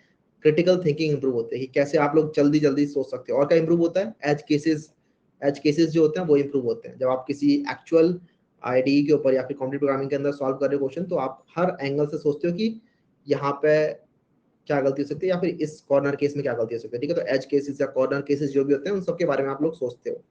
तो definitely competitive programming helps, but क्या ये कहना भी सही रहेगा कि इट इज मैंडेटरी या फिर इट इज रिक्वायर्ड? तो no, it is not required, it is not mandatory. आप कॉम्पिटिटिव प्रोग्रामिंग किए बिना भी ये जो जॉब्स हैं ये सब आप क्रैक कर सकते हो। उनकी ये कोई रिक्वायरमेंट नहीं होती कि आपको कॉम्पिटिटिव प्रोग्रामिंग भी करी होनी चाहिए आपने, ऐसा कोई रिक्वायरमेंट नहीं होता। बस boils down to problem solving skill. अगर आप लोग अपनी प्रॉब्लम सॉल्विंग स्किल को बिना कॉम्पिटिटिव प्रोग्रामिंग किए भी इंप्रूव कर लेते हो तो भी वेल एंड गुड है, तब भी कर सकते हो। ठीक है जी, बट आपने तो लेना ही नहीं। क्या पूछ रहा है भैया अभिजीत, और इसको अपवर्ड भी मिल रखे हैं। मतलब मुझे ये बताओ कि मैं क्या पूरे टाइम यहाँ पे खाली बैठा हूँ? मैं क्वेश्चन ही लिए जा रहा हूँ। तो अगर मैं क्वेश्चंस नहीं ले पा रहा हूँ तो मतलब तो क्या करूँ, यहाँ पे एक और बंदे को बिठा दूँ? नहीं ना, गुस्सा मत करो यार, कुछ ना कुछ हम सीख ही रहे हैं। आई थिंक अभिजीत का यही वाला क्वेश्चन था और मैंने ले लिया। ठीक है, ओके। भैया डीएसए खत्म होने के बाद डेवलपमेंट करें या प्रोजेक्ट्स बनाना स्टार्ट करें? तो वही डेवलपमेंट करके तो प्रोजेक्ट बनाना स्टार्ट करोगे, दे बोथ को हैंड इन हैंड। मतलब ऐसा है कि डेवलपमेंट की और प्रोजेक्ट्स बनाया, मेरा तो एक ही रूल होता है। एक रूल मतलब 2 रूल होते हैं कि learn just enough and make projects, learn just enough and make project. ऐसा थर्ड स्टेप ये होता है कि रिपीट स्टेप 1 एंड 2। तो ये रूल है, 3 स्टेप रूल है कि पहला step learn just enough, second step make project, and third step repeat step 1 and 2। ये करते चलोगे तो आप कोई भी चीज सीख सकते हो अच्छे से। मैंने खुद ये चीज ट्राई की हुई है, ट्रायल एंड टेस्टेड है ये, और अच्छे रिजल्ट भी मिले हैं। मल्टीपल चीजें सीखी हैं, मल्टीपल चीजें फोड़ी हैं। तो आप लोगों के लिए भी काम करेगा डेफिनेटली, और मैं कर सकता हूँ तो डेफिनेटली कोई भी कर सकता है। क्योंकि जब मैंने स्टार्ट किया था तो ज़्यादा रिसोर्सेज नहीं थे, और इतनी अच्छी वीडियोस भी नहीं मिलती थी यूट्यूब वगैरह के ऊपर, तो डॉक्यूमेंटेशन से ही पढ़ रहा होता था मैं। और कोई ऐसा बहुत ज़्यादा एक्सपीरियंस नहीं था प्रोग्रामिंग के अंदर जब सीखना स्टार्ट किया था।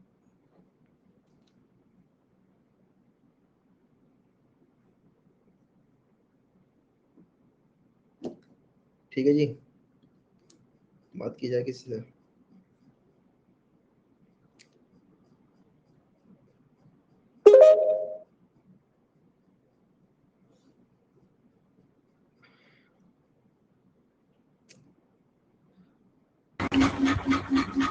Hello.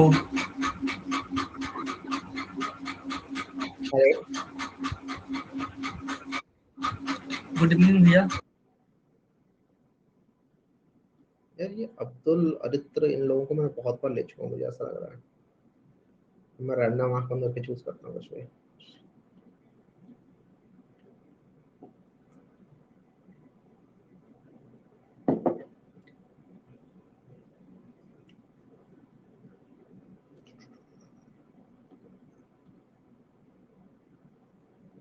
Amazon wow, Amazon wow, इसका नाम मैंने सुना हुआ है। ये कुछ वो वुमेन्स के लिए कुछ अलग स्पेशल कुछ है ना इनका प्रोग्राम, जिससे वुमेन्स की हायरिंग कर रहे होते हैं?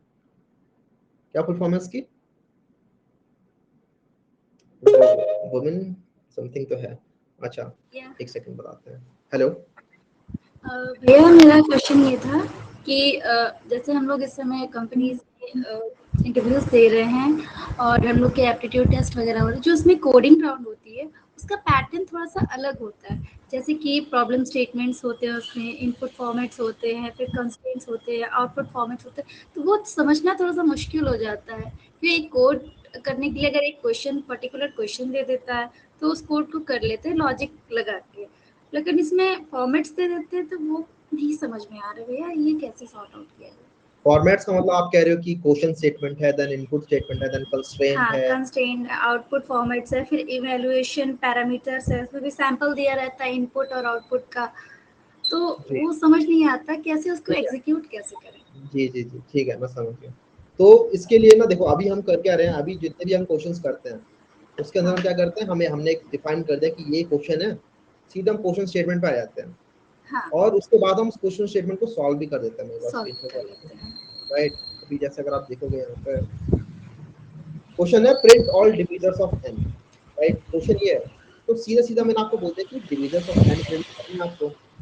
लेकिन होता क्या है कि जब आप ऐसी वेबसाइट्स पे जाते हो तो यहाँ पर सीधा सीधा ये नहीं देंगे कि print all divisors of n, start करेंगे कि बॉब है, बॉब एक वंडरलैंड में रह रहा है, उसके पास एक कासल है और वो यस इतने इतने यस। स्टेप्स मार सकता है। अल्टीमेटली उनको भी पूछना डिविजर्स ऑफ n है, लेकिन वो क्या करेंगे, एक स्टोरी उसके अराउंड बनाएंगे। अब ट्यूटोरियल्स वगैरह जब मतलब जिस टाइप से हम पढ़ रहे हैं, कोर्सेज वगैरह जब आप पढ़ोगे, यूजुअली क्या होता है, ये हम क्वेश्चंस को इस तरीके से नहीं सॉल्व कर रहे होते। हम क्या करते हैं, हम सीधा आपको बॉइल डाउन करके देते हैं सो दैट टाइम स्पेंड ना हो ज़्यादा, और हाँ दूसरी चीज़ आप डायरेक्टली पॉइंट टू पॉइंट बात कर सकें, आप ज़्यादा कंफ्यूज ना हो जाए क्वेश्चन में। आप ज़्यादा ये ना बात करो मेरे से कि भैया फिर वो उसमें एलेक्स ने जो स्टेप्स चले थे उसका क्या मतलब है। मतलब मैं नहीं चाहता एलेक्स और उसके स्टेप्स की बात करें, मैं चाहता हूँ डिविजर्स ऑफ एन की बात करें। लेकिन एक यहाँ पर एक पार्ट मिस हो जाता है कहीं ना कहीं, ये कि वो स्टोरी से उस क्वेश्चन के ऊपर कैसे लाया जाए। ठीक है, स्टोरी से क्वेश्चन को बॉइल डाउन करके इधर कैसे लाया जाए, सिंपल सा उनको चाहिए क्या। अब वो इसके सिंपल लिए नहीं बोलते हैं। हाँ, वो सिंपल नहीं बोलता है, कोई भी सिंपल बोलते नहीं है, वो उनको चाहिए होता है इसी तरीके से। मे बी इंटरव्यूज अगर आप दोगे ना, इंटरव्यूज के अंदर जब इंटरव्यूअर बैठा हुआ है तो इंटरव्यूअर जब बोलेगा आपसे क्वेश्चन, वो डायरेक्टली पूछ लेता है। कई बार इंटरव्यूअर सीधा सीधा क्वेश्चन दे देता है आपको, मोस्ट ऑफ द इंटरव्यूअर्स यही करते हैं। लेकिन कुछ इंटरव्यूअर्स क्या करते हैं, वो कॉपी पेस्ट करके ले आएंगे क्वेश्चन को, कहीं से उठा लेंगे और कॉपी पेस्ट करके आंसर कर देंगे। तो अगेन वो स्टोरी वाला सीन होता है। बहुत स्टोरी वाला इंटरव्यूज सीन। नहीं होता है, कोडिंग टेस्ट के अंदर वो स्टोरी वाला सीन होता है। तो उसका तो एक ही उपाय है कि कॉम्पिटिटिव प्रोग्रामिंग के लिए, कॉम्पिटिटिव प्रोग्रामिंग में क्या होता है कि ये जो क्वेश्चंस होते हैं वो बहुत ही सिंपल सिंपल क्वेश्चंस को भी, जैसे ये divisors of n for example, उसको वो हाँ एक बड़ी सी स्टोरी में डाल देंगे। और अगर आपने इनफ प्रैक्टिस कर ली उधर से, मतलब प्रैक्टिस के ऊपर डिपेंड करता है, क्योंकि हम इस टाइप की चीज़ों की प्रैक्टिस यहाँ पर नहीं करते। ठीक है, एंड रीजंस क्या है वो मैं आपको बता चुका हूँ। तो आपको वहाँ पर वो प्रैक्टिस करनी होगी, मे बी कॉम्पिटिटिव प्रोग्रामिंग जाके कीजिए, या फिर लीड कोड के ऊपर भी आप अगर आप देखोगे तो लीड कोड के ऊपर भी एकदम स्ट्रेट फॉरवर्ड क्वेश्चन देते हैं वो। लीड कोड के ऊपर भी कुछ ज़्यादा वो स्टेटमेंट नहीं देते हैं। तो सबसे बढ़िया ये रहेगा कि कोडशॉप जैसी प्लेटफॉर्म पे जाओ, वहाँ पर पूरा का पूरा ये फॉर्मेट होता है कि question statement, then input statement, then constraint दिए जाएंगे आपको, देन आउटपुट हाँ। दिया जाएगा। तो वहाँ पे अगर आप प्रैक्टिस कर लोगे इनफ, देन उसके बाद आपसे वो बात क्लियर हो रही है। थैंक यू भैया। ठीक है, ठीक है।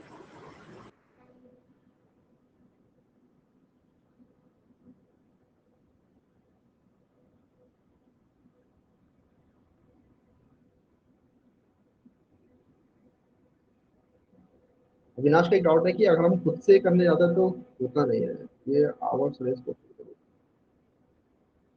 आवर्स रेस को होता है। लेकिन थर्ड ईयर कंप्लीट हो गया है तो समझ नहीं आ रहा क्या करें। ठीक है, थर्ड ईयर कंप्लीट हो गया, फोर्थ ईयर कंप्लीट हो गया, यहाँ पर इस तरीके से स्टार्ट नहीं करना है। ठीक है, इस चीज को कई लोग एज अ स्केप यूज करते हैं कि भैया मेरा तो इतना टाइम हो गया, अब क्या करें, या फिर कुछ भी एज एक्सक्यूज भी यूज करते हैं। ये करके कर क्या लोगे, कुछ फायदा होने वाला नहीं है, रियल आउटपुट नहीं मिल सकता इस चीज से कि मेरा ये खत्म हो गया, मेरे पास ये नहीं था, मेरे पास ये नहीं है, मेरे पास ये नहीं है। मैं समझता हूँ दुनिया में काफी लोगों को बहुत सारी प्रॉब्लम्स है, मुझे भी बहुत सारी है, और थी भी और अभी भी है। लेकिन जो रियल वर्ल्ड है वो चलता रहता है पूरे टाइम। ठीक है, उनको लोग चाहिए, एम्प्लॉय चाहिए, आप नहीं जाओगे कोई ना कोई और ले लेंगे वो, और वो आगे बढ़ जाएंगे। वो आपके बारे में इतना नहीं सोचते। ठीक है, आपको अपनी जगह बनानी है वहाँ, जबरदस्ती घुसना है। तो उनको फर्क नहीं पड़ता आपके दुख दर्द और प्रॉब्लम से। तो वहां पर हमें करना पड़ेगा। ठीक है, हमें कुछ ना कुछ करना पड़ेगा। और यहाँ पर अगर आप कह रहे हो कि ठीक है मेरा 4th ईयर खत्म हो गया या फिर 3rd ईयर खत्म हो गया, कुछ भी ईयर खत्म हो गया, कोई बात नहीं, आपको यहाँ पर टाइम लेना है। हमेशा मैं ये कहता हूँ कि अगर 2 चीजें करने लगोगे पैरेलली, कि चलो मैं जॉब्स भी अप्लाई करना स्टार्ट कर देता हूँ क्योंकि टाइम नहीं बचा, और मैं पढ़ाई भी करता रहूंगा और मैं साथ में इंटरव्यूज भी देता रहता हूँ, अगर ये सारी चीजें अगर पैरेलली करोगे तो काम नहीं बनने वाला है। टाइम दो अपने आप को। 3rd ईयर खत्म हो गया तो क्या हो गया, जिंदगी थोड़ा बीती। 3rd ईयर खत्म हो गया, लेकिन अब पढ़ाई करने स्टार्ट करनी है, थोड़ा सिंसियर तरीके से डेली अपने आप को टाइम दो कि डेली मैं 1 घंटा 2 घंटा 3 घंटा जितना भी आप डिनोट कर सकते हो पढ़ाई को दो। मुझे याद है जब मेरी कॉलेज में कंप्लीट आने वाली थी, this is before my 4th year, जैसे 4th स्टार्ट होने वाला था, मतलब 4th से पहले जो समर वेकेशन होता है, इस टाइप का जो टाइम होता है जो भी चल रहा है, इसके अंदर मैं 12-13 घंटे में पढ़ रहा होता था। मुझे कोई यकीन नहीं होता मैं कैसे पढ़ लेता था। खैर वो तो बचपन से बहुत ज्यादा पढ़ते आया था, लेकिन कॉलेज के अंदर कॉलेज के हवा लग जाते, राइट, वो हो गया था तो पढ़ाई कम हो गई थी। लेकिन इसके लिए मैंने किया, मेहनत की, उससे रिजल्ट भी दिखा। काफी सारे कंपनीज के क्वेश्चन मतलब पहले देखते हुए आते, क्योंकि प्रैक्टिस बहुत सारी हो गई थी। तो सिंसियरली मेहनत करनी है, अगर करते चलोगे, कोशिश करते चलोगे, प्रैक्टिस करते चलोगे तो हो जाएगा। टाइम देना आपको, तो भले ही आपका 4th ईयर भी खत्म हो गया हो, कोई बात नहीं, टाइम दो अपने आप, ठीक है, 4-5 महीने दिए और उसके बाद फिर आप ये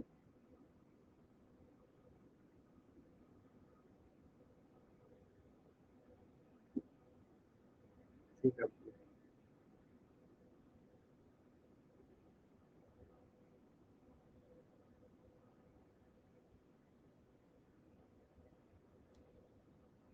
अब कुछ डर था मेरे को, चांस तो मेरा चांस किया वो चला गया।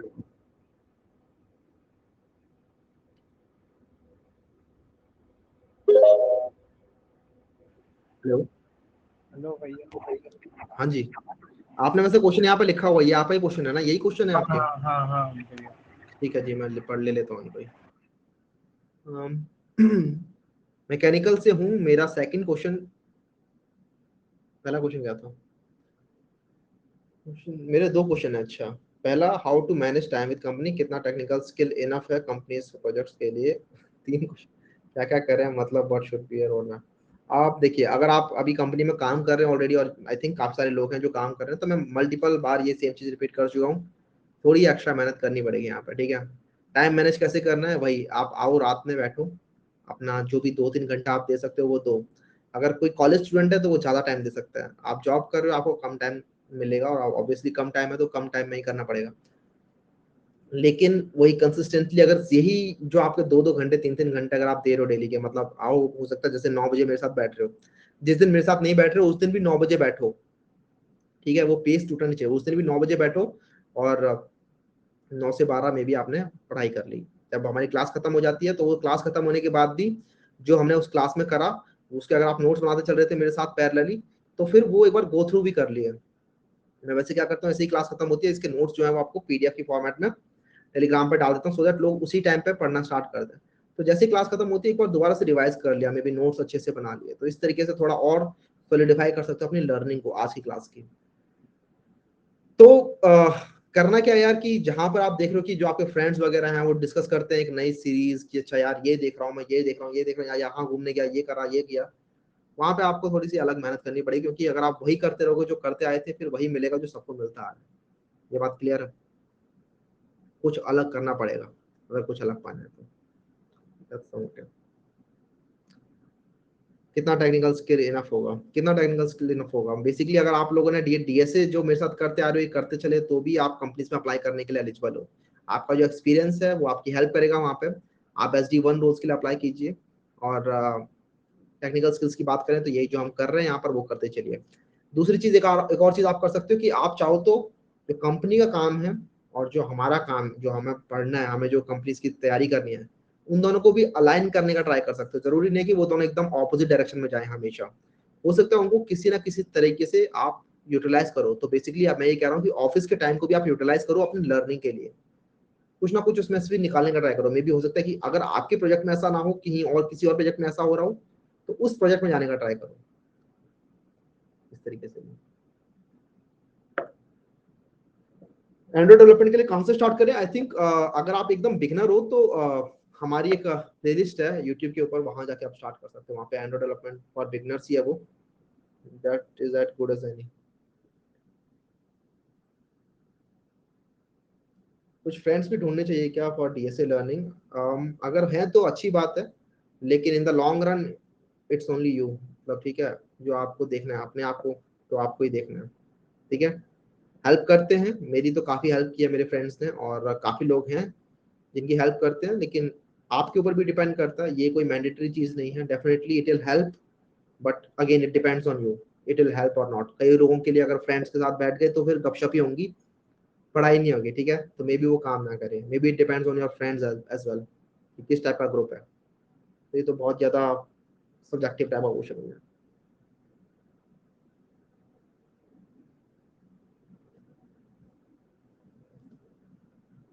तरुण कह रहा है how to stay consistent, how to stay consistent, मैं बहुत पीछे रह गया हूँ।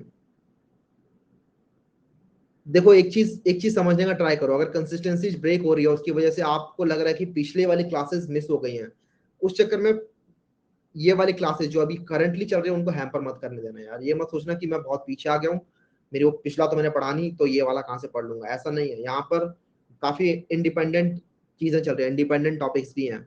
मैं यहाँ पर आपने मेरे को शायद ना ही सुना हो कि ये मैंने उससे रिलेटेड है, ये तो मैंने वो बहुत कम बार बोलता हूँ मैं ऐसा, ठीक है। ज्यादातर क्वेश्चन जो होता है हमारे यहाँ पर इंडिपेंडेंट ही होता है। जो टॉपिक्स होते हैं, जैसे बिट्स मैनिपुलेशन के बाद रिकर्जन की बात, सॉरी बिट्स मैनिपुलेशन के बाद अगला टॉपिक क्या है, लिंक लिस्ट एक्यूज, इन सबको कर रहे हैं क्या हम, ये सब चीजें कर रहे हैं, राइट। स्ट्रिंग है, ठीक है, तो स्ट्रिंग में मूव कर रहे हैं, नॉट रिलेटेड एट ऑल, ठीक है। तो ऐसा नहीं कि अगर वहां पे अगर मिस कर जाए तो अगली चीजें नहीं कर सकते, वो चीजें करने में ध्यान लगाओ। एंड देन ये अगर हो गई, देन अगर कोर्स खत्म हो जाता है उसके बाद भी आप वो वाला टॉपिक पिक कर सकते हो, क्योंकि एकदम इंडिपेंडेंट टॉपिक है। मे बी हो सकता है रिकर्जन बैक ट्रैकिंग आपसे मिस हो गया हो, लेकिन करते चलो अभी फिलहाल जो हम कर रहे हैं, ठीक है। रिकर्जन बैक ट्रैकिंग जैसी चीजें बाद में भी बहुत बार आएंगी, बहुत मौके मिलेंगे और भी सीखने को उनसे। तो मैं ये कह रहा हूँ कि जो पास्ट में हो गया उसके चक्कर में जो प्रेजेंट में हम पढ़ रहे हैं उसको आप हैम्पर मत होने देना, बस। बहुत इंडिपेंडेंट चीज है क्योंकि, तो कर सकते हो इसीलिए।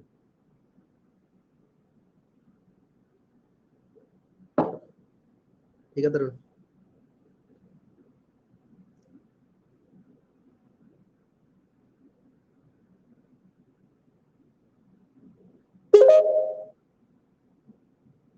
हेलो भैया। हाय जय। हाय भैया। मेरा क्वेश्चन बीट मैनिपुलेशन से रिलेटेड ही है। फर्स्ट हमारा था रिवर्स द बीट्स वाला प्रॉब्लम, रिवर्स द बीट। उसमें आपने दो अप्रोचेस बताए थे, एक आपने करके दिखा था, दूसरा आपने एज अ होमवर्क दिया था कि बाय स्वैपिंग टू बीट्स। तो राइट राइट। वो एग्जांपल मैंने एज अ होमवर्क ट्राई किया, बट फॉर अनसाइन इंटीजर जहाँ पे हमें 0 एंड 31st बीट हमें स्वैप करना होता है ना, वो एज अ लॉन्ग भी नहीं हो पा रहा था। तो अगर वो आप क्या वो नहीं वाला पाता?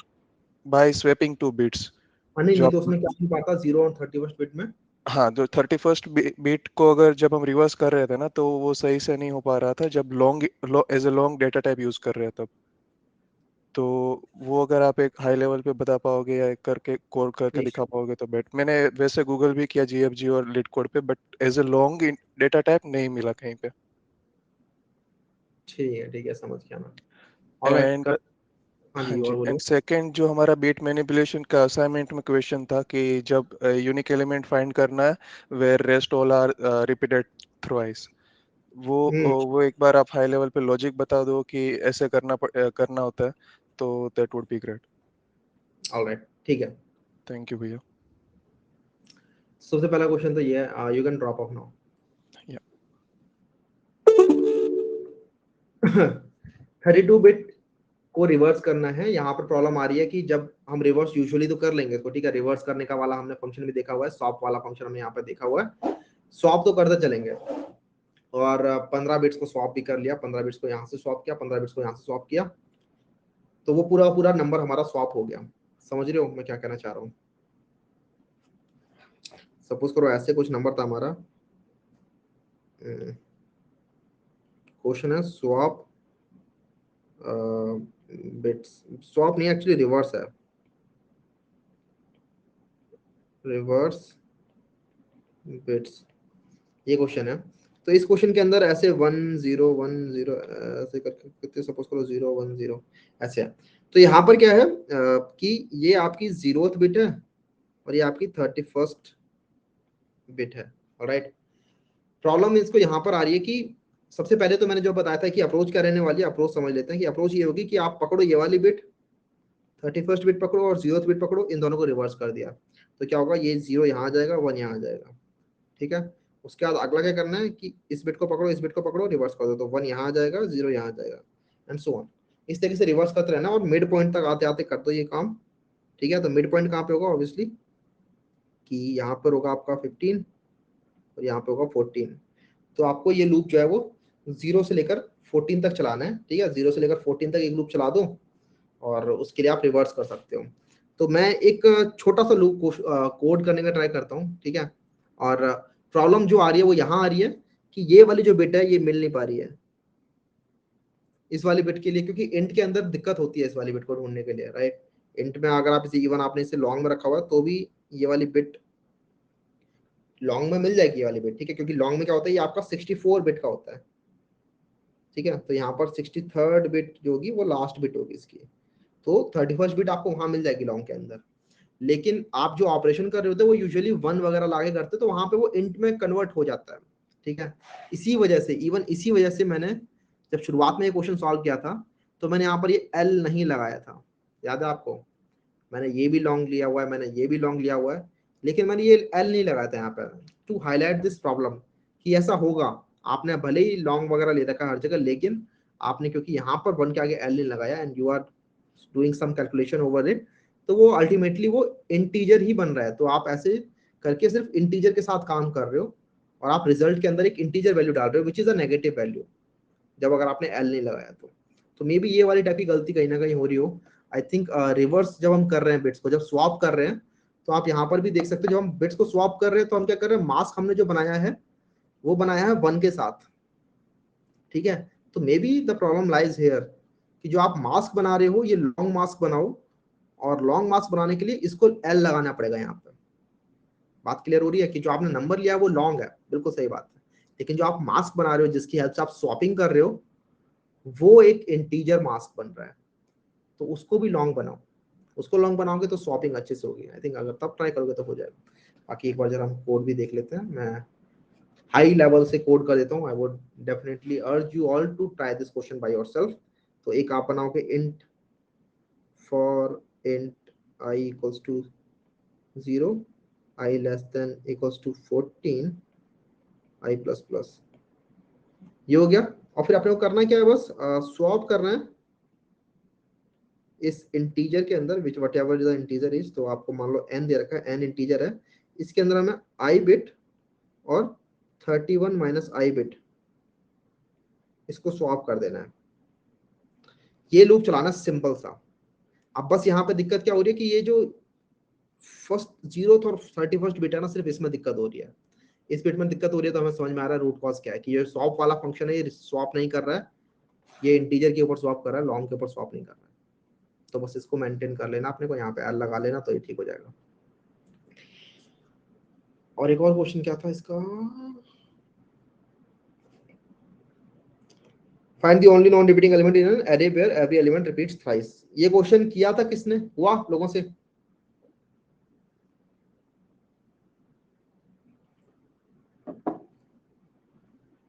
क्या नो सर, हाँ सर।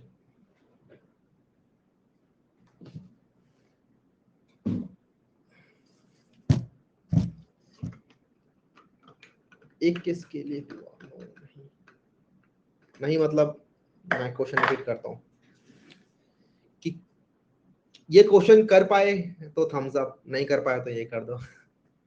इसके अंदर डाउन भी होना चाहिए था एक, काफी लोगों ने किया, ठीक है बढ़िया यार, अगर कर पाए तो अच्छी बात है, ठीक है। बहुत सारे लोग नहीं कर पाए ना, राइट।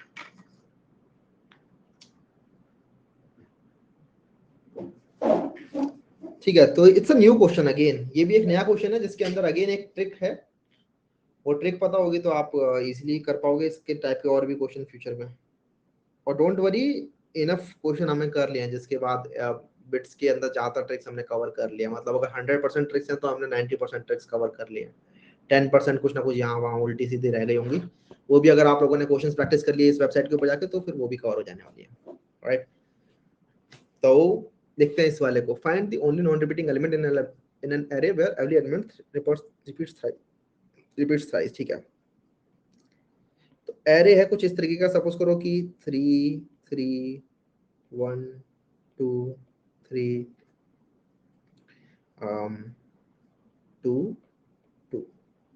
तो यहाँ पर हम देख रहे हैं हमारे पास हर एलिमेंट 3 बार रिपीट कर रहा है, सिर्फ एक एलिमेंट है जो कि 3 बार रिपीट नहीं कर रहा है। ठीक है, this element which is not repeating thrice, आपको यही बताना है।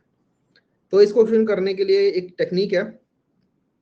सबसे पहले तो देखो, अगर एलिमेंट 3 बार रिपीट कर रहे हैं तो अगर आप इन सबका एक्सॉर वगैरह करोगे तो कुछ एक्सॉर करके फायदा होने वाला है नहीं। ठीक है, एक्सॉर करोगे तो क्या हो जाएगा, एक्सॉर करोगे तो मिलेगा आपको ये 1 एक्सॉर 2 एक्सॉर 3, राइट, ये मिलने वाला है।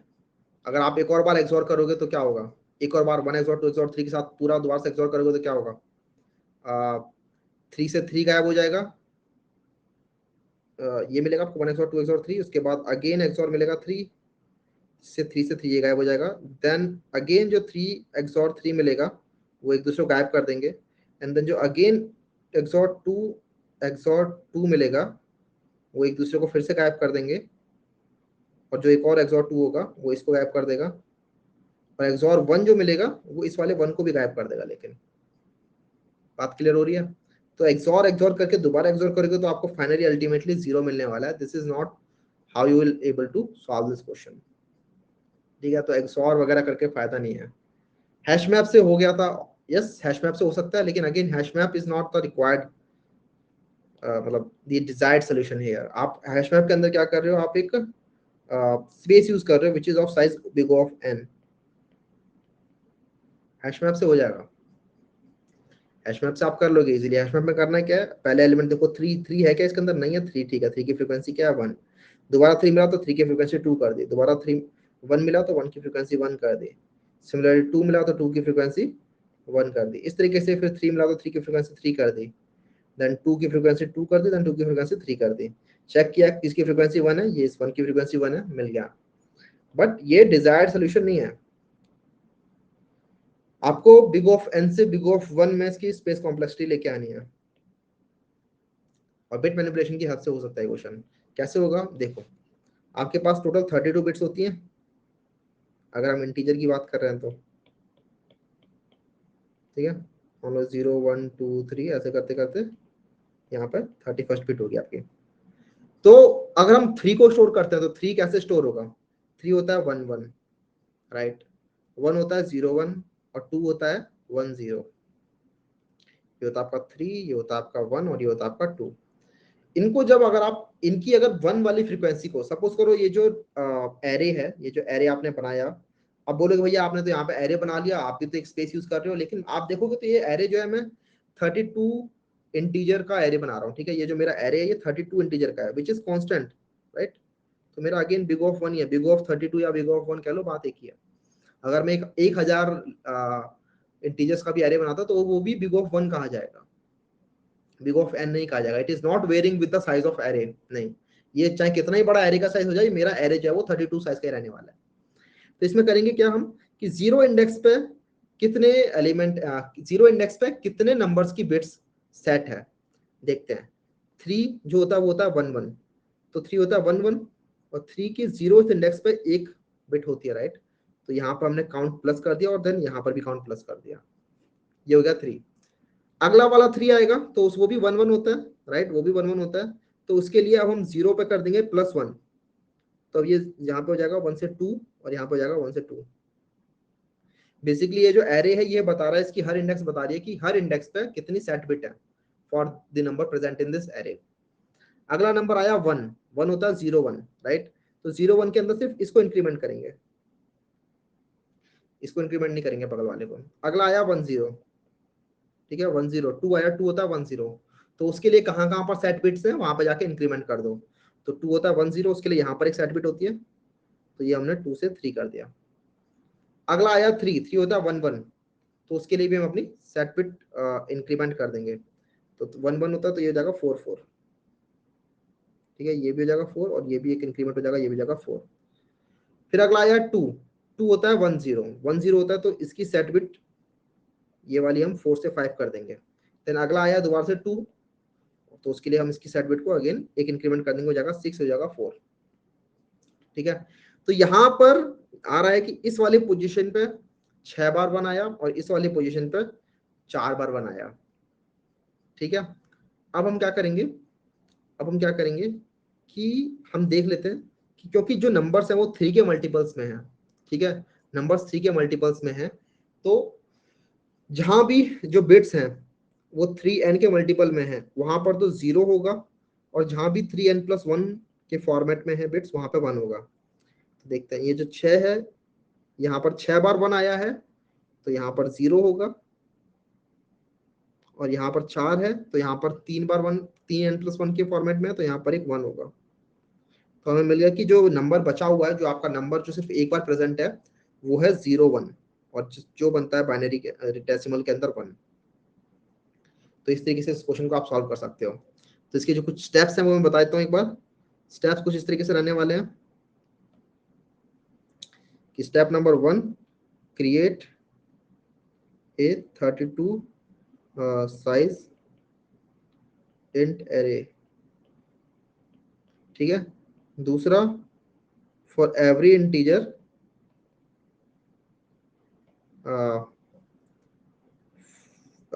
basically fill this array with set positions। set का मतलब होता है 1 जहां पर हो, fill भी नहीं, increment this array with fill set positions। और तीसरा, position will with 3n 0 होंगी, और positions with 3n+1 1 कंस्टिट्यूट कर रही होंगी फॉर द नंबर। और इस तरीके से आपको पता चलेगा कि जो भी हमारा नंबर है वो क्या है। ठीक है, यहाँ से हमें मिल गया, हमारा जो नंबर था वो 0 1 था, विच इज 1। समझ में आ गया। और इस तरीके से ये इस फॉर्मेट से अगर क्वेश्चन कभी भी आता है आपका, सपोज करो 4n+1 के तरीके से अगर क्वेश्चन आया हुआ है कि नंबर 4 बार रिपीट कर रहे हैं कुछ नंबर, लेकिन सिर्फ एक नंबर है जो कि सिर्फ एक बार रिपीट कर रहा है। खैर 4n+1 वाले क्वेश्चन को तो आप XOR वाले तरीके से भी कर सकते हो, लेकिन अगर 5n+1 नंबर दे रखा आपको, तो आपको पता है कैसे करना है, आपको ऐसे एरे बना के कर लेना है।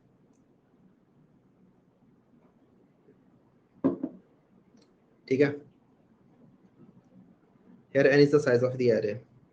नहीं, n is the size of the array नहीं है, n बेसिकली है कि कितने नंबर रिपीटिंग है। जैसे यहाँ पर 3 बार रिपीटिंग थे, तो इसलिए 3n+1, 3n+1 आपका साइज ऑफ द एरे है। यहाँ पर 3 बार नंबर रिपीट कर रहे थे, इसलिए 3n+1। अगर 5 बार रिपीट करने कोई एलिमेंट, तो ऑब्वियसली 5n+1 हो जाएगा आपका साइज, एरे का साइज। ठीक है, now you know the approach, just go and solve this. इस अप्रोच से आप देख रहे हो यहाँ पर 0 आ गया क्योंकि ये 3 के मल्टीपल में है, और यहाँ पर क्योंकि 3 के मल्टीपल में नहीं है, ऑब्वियसली 3 के मल्टीपल में नहीं होगा, क्योंकि हमें नंबर्स पता है क्या क्या थे। हमारे नंबर्स थे कुछ इस तरीके से, 1 3 बार था, 2 भी 3 बार था, लेकिन 1 1 बार था। अगर आप देखोगे तो यहाँ पर 1 तो 4 बार आ रहा है, और 1 6 बार आ रहा है, राइट। तो 1 क्योंकि 6 बार आ रहा है, मतलब ये पोजीशन पे 6 बार आ रहा है, तो इसको काट सकते हो कि यहाँ पर 0 रहा होगा, लेकिन यहाँ पर 4 बार आ रहा है, तो ऑब्वियसली इधर 1 होगा। एंड देन दिस वे सारी 32 बिट के अंदर आप इटरेट कर जाओ। अगर आपको बाइनरी फॉर्मेट मिल गया है किसी नंबर का कि 10101, तो इससे आपको डेसिमल निकालने में कितना टाइम लगना है। डेसिमल तो आप इजीली निकाल सकते हो।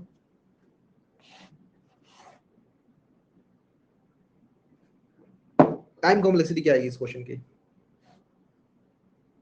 n log n होगी ना, और कह रहा है n log n होगी, n log n नहीं होगी, n होगी। क्या होगी टाइम कॉम्प्लेक्सिटी, बताओ मुझे।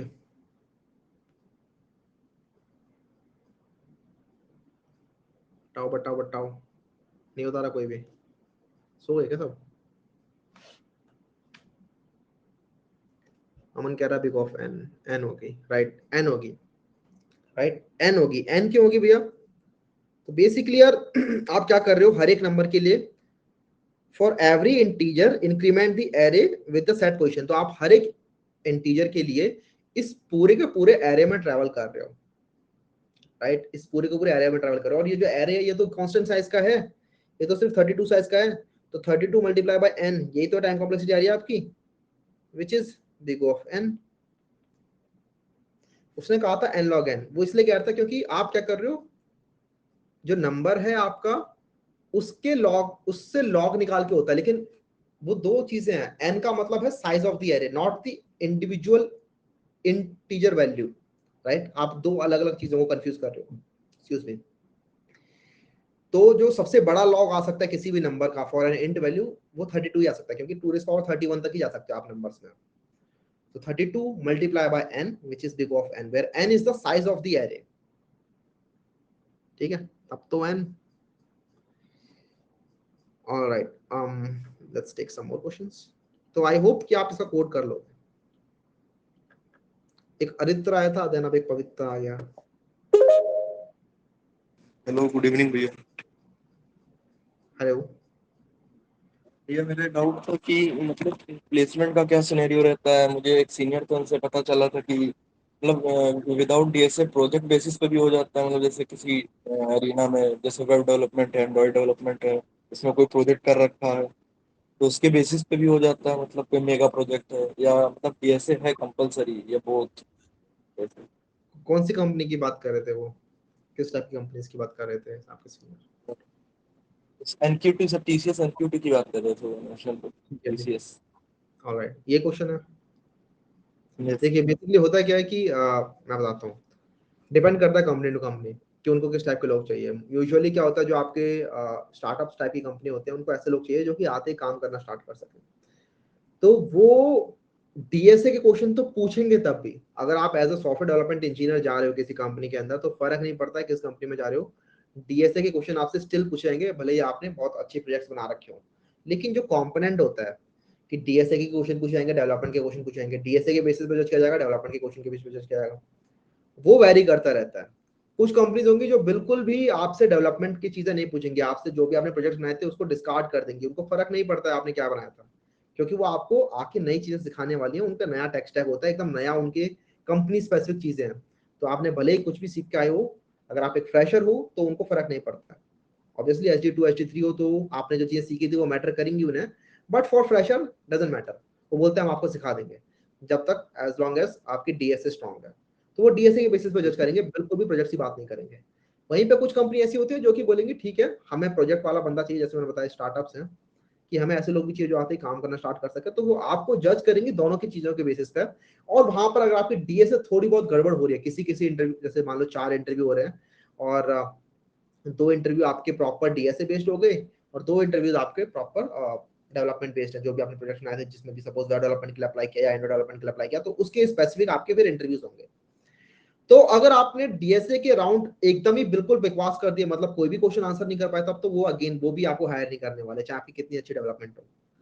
लेकिन अगेन अगर वहां पर आप जी। उनको लग रहा है कि इसने एक आध क्वेश्चन डीएसए का रह गया था इसका, लेकिन इसकी डेवलपमेंट अच्छी है, तो वो आपको ले लेंगे। तो वहां पे आपको खुद ही समझना है कि किस कंपनी में जा रहा हूँ। मे बी अगर आप एकदम एकदम ही ऐसी जगह जा रहे हो जो बिल्कुल ही खतरनाक स्टार्टअप है, ठीक है, बिल्कुल ही मतलब ऐसा जैसे 3-4 लोग ही हैं जिसके अंदर, अब ये भी स्टार्ट ही किया है किसी बंदे ने, तो उनको तो ऑब्वियसली ऐसे लोग चाहिए जो बस आते ही काम स्टार्ट कर सके, उनको फर्क नहीं पड़ता फिर डीएसए वगैरह से।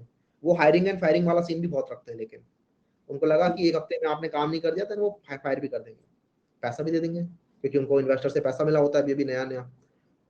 समझ रहे हो बात, समझ रहे हो कि अलग अलग यस कंपनी पे अलग अलग वेरी करता है, जी वो भैया। आपको कि वो कंपनी किस टाइप की है। लेकिन टीसीएस एनक्यूटी के लिए कैसे अप्लाई करें, ये बस लास्ट क्वेश्चन था मेरा। यार ये गूगल पे सर्च कर लो, मिल जाएगा, काफी लोगों ने डाल रखा है टीसीएस एनक्यूटी के ऊपर।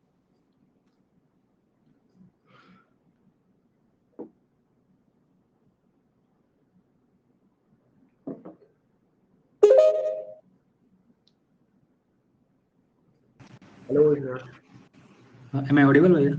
Yes yes. सो भैया मैं भी अभी मेरा सेकंड सेमेस्टर खत्म हो गया कॉलेज का, तो थर्ड सेमेस्टर में जाने वाला हूँ। तो डीएसए और मतलब टेक्नोलॉजी लाइक ऐप डेवलपमेंट और वेब डेवलपमेंट पैरेलल में कर सकते हैं क्या? तो अगर हाँ कर जी, सकते हैं तो फिर कितना टाइम देना चाहिए? दोनों को। आपके पास जैसे अभी फिलहाल कॉलेज में ही पढ़ रहे हो, राइट, इसके अलावा कुछ और तो है नहीं। नहीं। हाँ, तो अपना पूरा पूरा टाइम दो दोनों चीजों को, ठीक है, अगर कहीं और भी अलग से टाइम दे रहे हो किसी और चीज को, तो वहां ना देके यहाँ टाइम दे दो, क्योंकि these are the most crucial years of your life. और यहाँ भैया पर टेक्नोलॉजी कौन सी सीखनी चाहिए? आई थिंक कोई एक सीख लो, वो भी बहुत इनफ है। ये चीज मैंने बहुत दिनों बाद सीखी थी कि मैं क्या करता था कि मैं सीखे जा रहा हूँ कुछ भी। भैया आपने यूट्यूब चैनल पे भी कहा था कि ज़्यादा ज़्यादा चीज़ों पे फोकस करोगे तो कोई भी बेटर नहीं होगा। हाँ वही मैं कह रहा हूँ, एक सेकंड में एक्सटेंड करना चाह रहा हूँ क्लास को, लेकिन मैं एक्सटेंड नहीं कर पा रहा। मे बी ये कुछ तो गड़बड़ आ रही है। एक्सटेंड बाय 10 मिनट भी नहीं कर पा रहा, 60 मिनट भी नहीं कर पा रहा। ये क्या हो रहा है? मेरे को एक्सटेंड नहीं करने देंगे क्या? हाँ क्या पूछा था आपने? देखो हाँ, अगेन वो यार कि ज्यादा चीजों पे फोकस मत करो, कोई एक चीज करो। वही होता है ना कि एक कहावत भी है कि कोई master of all is the क्या, joker of all is master of none, ऐसा करके कुछ होता है कि ज्यादा jack of all trade is master of none, ऐसा करके कुछ होता है। तो ज्यादा चीजें सीखने से अच्छा किसी एक चीज पे फोकस करो और उसको बहुत अच्छे से मास्टर करने का ट्राई करो। ठीक है, वो कर लोगे तो उसके रिलेटेड बहुत सारी जगहों को आप फोड़ सकते हो। अगर आपको लगता है कि आपने एक चीज अच्छे से मास्टर कर लिया, ओनली देन दूसरी जगहों पर दूसरी कोई टेक्नोलॉजी को सीखने का ट्राई करो। अगर आपको लगता है कि ठीक है मैंने एंड्रॉइड डेवलपमेंट अच्छे से मास्टर कर लिया है, there is nothing left for me to grow any more, web वेब डेवलपमेंट में घुस जाओ, तो किसी मशीन लर्निंग वगैरह में घुस जाओ, इस तरीके से। लेकिन एक बार में एक चीज को मास्टर कर लो। ठीक है, ठीक है, थैंक्स भैया। ऑलराइट। देखो जी, देखो मत बोलना भैया कि आप नहीं कर रहे हैं, क्योंकि ये नहीं करने दे रहा है।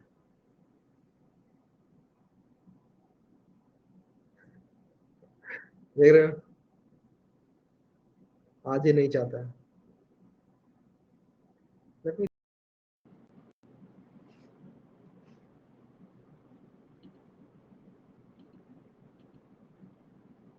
हो गई। ठीक ठीक ठीक ठीक ठीक है, ठीक है ठीक है ठीक है। जी जी जी जी जी।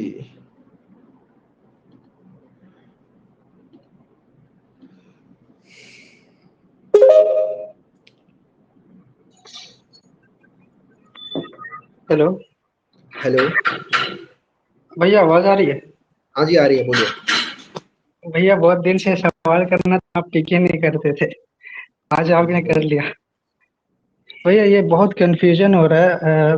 मतलब हम एक बीएससी बैकग्राउंड से है, और आसपास वैसा माहौल भी नहीं है, मतलब जहाँ लगता है मतलब सीख सकते हैं। कुछ दिन ट्राई करते हैं लेकिन फिर बाद में वो छूट जाता है और फिर मतलब नहीं हो पाता है। तो भैया मेरे पास दो ऑप्शन मतलब आ रहा है, एक है एमसीए करने का, और एक मतलब वो बहुत सारा ऐसा प्रोग्राम जो चलता है, मतलब पे आफ्टर प्लेसमेंट करके ऐसा प्रोग्राम बताते हैं। तो भैया आप दो में से आप मतलब क्या चूज करना चाहिए, वो आप थोड़ा सजेस्ट कर दीजिए ना। ठीक है, बताता हूँ। देखो और सबसे भैया पहले, एक और, बोलिए बोलिए। हाँ आप बोल दीजिए फिर उसके बाद कुछ। ठीक है, सबसे पहले तो यार जो एनवायरनमेंट वाली बात आपने कही, जैसे मेरे साथ भी ऐसा है। इवन जब घर के आसपास ऐसा एनवायरनमेंट नहीं था, देन जब कॉलेज में गया तब जाके लोगों से मिला, तब जाके समझा। तो वो तो आपके कंट्रोल में नहीं है वो चीज, तो उसको तो फिर नहीं कर सकते ब्लेम। ठीक है, अब जो चीज आपके कंट्रोल में है उस चीज को कंट्रोल में लाने का ट्राई करते हैं। जैसे कि हम मेहनत ज्यादा कर सकते हैं यहाँ पर अब। ठीक है, ये हमारे कंट्रोल में है। हम ज्यादा से ज्यादा क्वेश्चन करने का ट्राई कर सकते हैं, ये हमारे कंट्रोल में है ये चीजें। आपने जैसी बात कही कि एमसीए करूं या फिर ये जो प्रोग्राम्स वगैरह हैं ये करूं, किसमें ज्यादा फायदा होगा? आई थिंक प्लेसमेंट रिलेटेड ही जाने का ट्राई कर रहे हैं, प्लेसमेंट ही पानी है हमें, अल्टीमेटली गोल वही है। तो ये बीएससी की डिग्री के बाद मल्टीपल कंपनीज ऐसी होती हैं जो बोलती हैं कि हमें बीएससी वाले लोग नहीं चाहिए। अगर आप देखोगे लिंक्डइन के ऊपर जाके, तो काफी कंपनीज हैं जो बोलती हैं बीएससी वाले लोग हमें नहीं चाहिए। तो सिर्फ एक डिग्री के चक्कर में अगर आप कंपनीज से हाथ धो रहे हो, तो वो तो एक वाइज डिसीजन नहीं होगा। मतलब आप एक बार एक काम करो, लिंक्डइन पे जाओ, ठीक है, और सर्च करो SD1 जॉब अप्लाई, और वहां पे जाके कंपनीज के चेक करो कि क्या क्या उनको चाहिए, क्या क्या स्पेसिफिकेशन चाहिए, और देखो कि कितनी कंपनीज ने लिखा हुआ है BTech, bachelor of engineering, even MCA भी लिख रही होती है कुछ कंपनीज, लेकिन बीएससी शायद बहुत कम लोगों ने लिखा होता है। ठीक है, मतलब अगर देखा जाए तो 60% लोगों ने तो लिखा होता है ये कि सिर्फ बीटेक वाले चाहिए। 40% कंपनीज हैं जिनको फर्क नहीं पड़ता है। तो एक डाइसी सिचुएशन है। अब मैं यहाँ पर क्या रिकमेंड करूंगा, मैं यहाँ पर ये रिकमेंड करूंगा कि आप ज़्यादा चीज़ें करने का ट्राई करो, ठीक है। एक साथ 2 चीज़ें करने का ट्राई करो। जैसे आप यहाँ पर प्रोजेक्ट्स वगैरह बनाए, मतलब हमारे साथ पढ़ ही रहे हो, ठीक है। एमसीए भी आप कर सकते हो, और एमसीए करते करते भी आप अप्लाई कर सकते हो। मैं यहाँ पर ये कह रहा हूँ, अप्लाई करते चलो एमसीए करते करते ही, और जहाँ लग जाए वहाँ चले जाओ। कंफर्टेबल मत होना बस। अब आपको लगे कि भैया एक साथ हम 4-5 चीजें कैसे करें, मैंने देखा लोगों को करते हुए। मैंने नहीं किया था, ठीक है, लेकिन मैंने देखा लोगों को करते हुए कि वो लोग मल्टीपल चीजें कर रहे हैं। एमसीए भी कर रहा है, फ्रीलांसिंग भी कर रहा है, जॉब्स के लिए भी अप्लाई कर रहा है, जॉब भी मिल गई है, लेकिन वो उस ऑफर को ले नहीं रहा है क्योंकि फ्रीलांसिंग से ज्यादा पैसे कमा रहा है। तो फ्रीलांसिंग करने के लिए पढ़ना पड़ा, डेवलपमेंट वगैरह सीखना पड़ा, वो भी सीखा उसने। और ये जो आप कह रहे हो पे प्लेसमेंट ऑफर जो भी है, इसके अंदर भी अप्लाई किया हुआ है। तो मल्टीपल चीजें आप कर सकते हो। वो एमसीए आपको बांध के नहीं रखना चाहिए। MCA should be flexible thing. समझ रहे हो? हाँ भैया। और भैया एक और सवाल था, ये मेरे पास एक ऑप्शन आ रहा है कि चंडीगढ़ यूनिवर्सिटी से एमसीए कर सकते हैं, तो वहां से जाना बेटर होगा या फिर कोई भी ऐसी लोकल कॉलेज से चलेगा? यार चंडीगढ़ यूनिवर्सिटी का एक्चुअली मुझे आइडिया है नहीं, तो इसके लिए आप जो वेबसाइट है शिक्षा.com या फिर जो भी collegedekho.com, उन सबके ऊपर जाके देख लो एक बार, ठीक है। जी भैया। चंडीगढ़ यूनिवर्सिटी का इतना आइडिया है नहीं। ओके,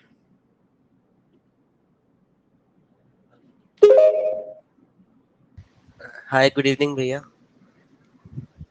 एक मंथ में इसीलिए जॉब मिल जाएगी because. Hello Sahil. Hi good evening भैया। Good evening. भैया सर तो बहुत बहुत थैंक्स आपको डीएसए कोर्स के लिए, मतलब लाइव कोर्स पूरा ट्रैक पे आ गया डीएसए मेरा। मैंने पहले एंड्रॉयड की थी आपके कोर्स से स्टार्ट, तो मैंने ना सर उससे प्रोजेक्ट बनाया था एक व्हाट्सएप प्लस इंस्टाग्राम क्लोन। मुझे एंड्रॉयड की इंटर्नशिप्स तो मिल रही थी, पर मुझे डीएसए मेरी प्रायोरिटी ज़्यादा थी। तो कोर्स आया जैसे ही, तो मैं आपकी वीडियो देखी कि मतलब ये कर लो जो जो मैं करवाऊंगा, तो मुझे बहुत कॉन्फिडेंस आ गया। तो मैंने उसी से कोर्स लेके स्टार्ट किया। तो भैया मेरा ना एक प्रॉब्लम है कि जैसे वीक बाय वीक, जैसे आपने कहा कि रिवाइज करो हर संडे को वीकेंड्स पे, तो रिवाइज कैसे करूं भैया मैं?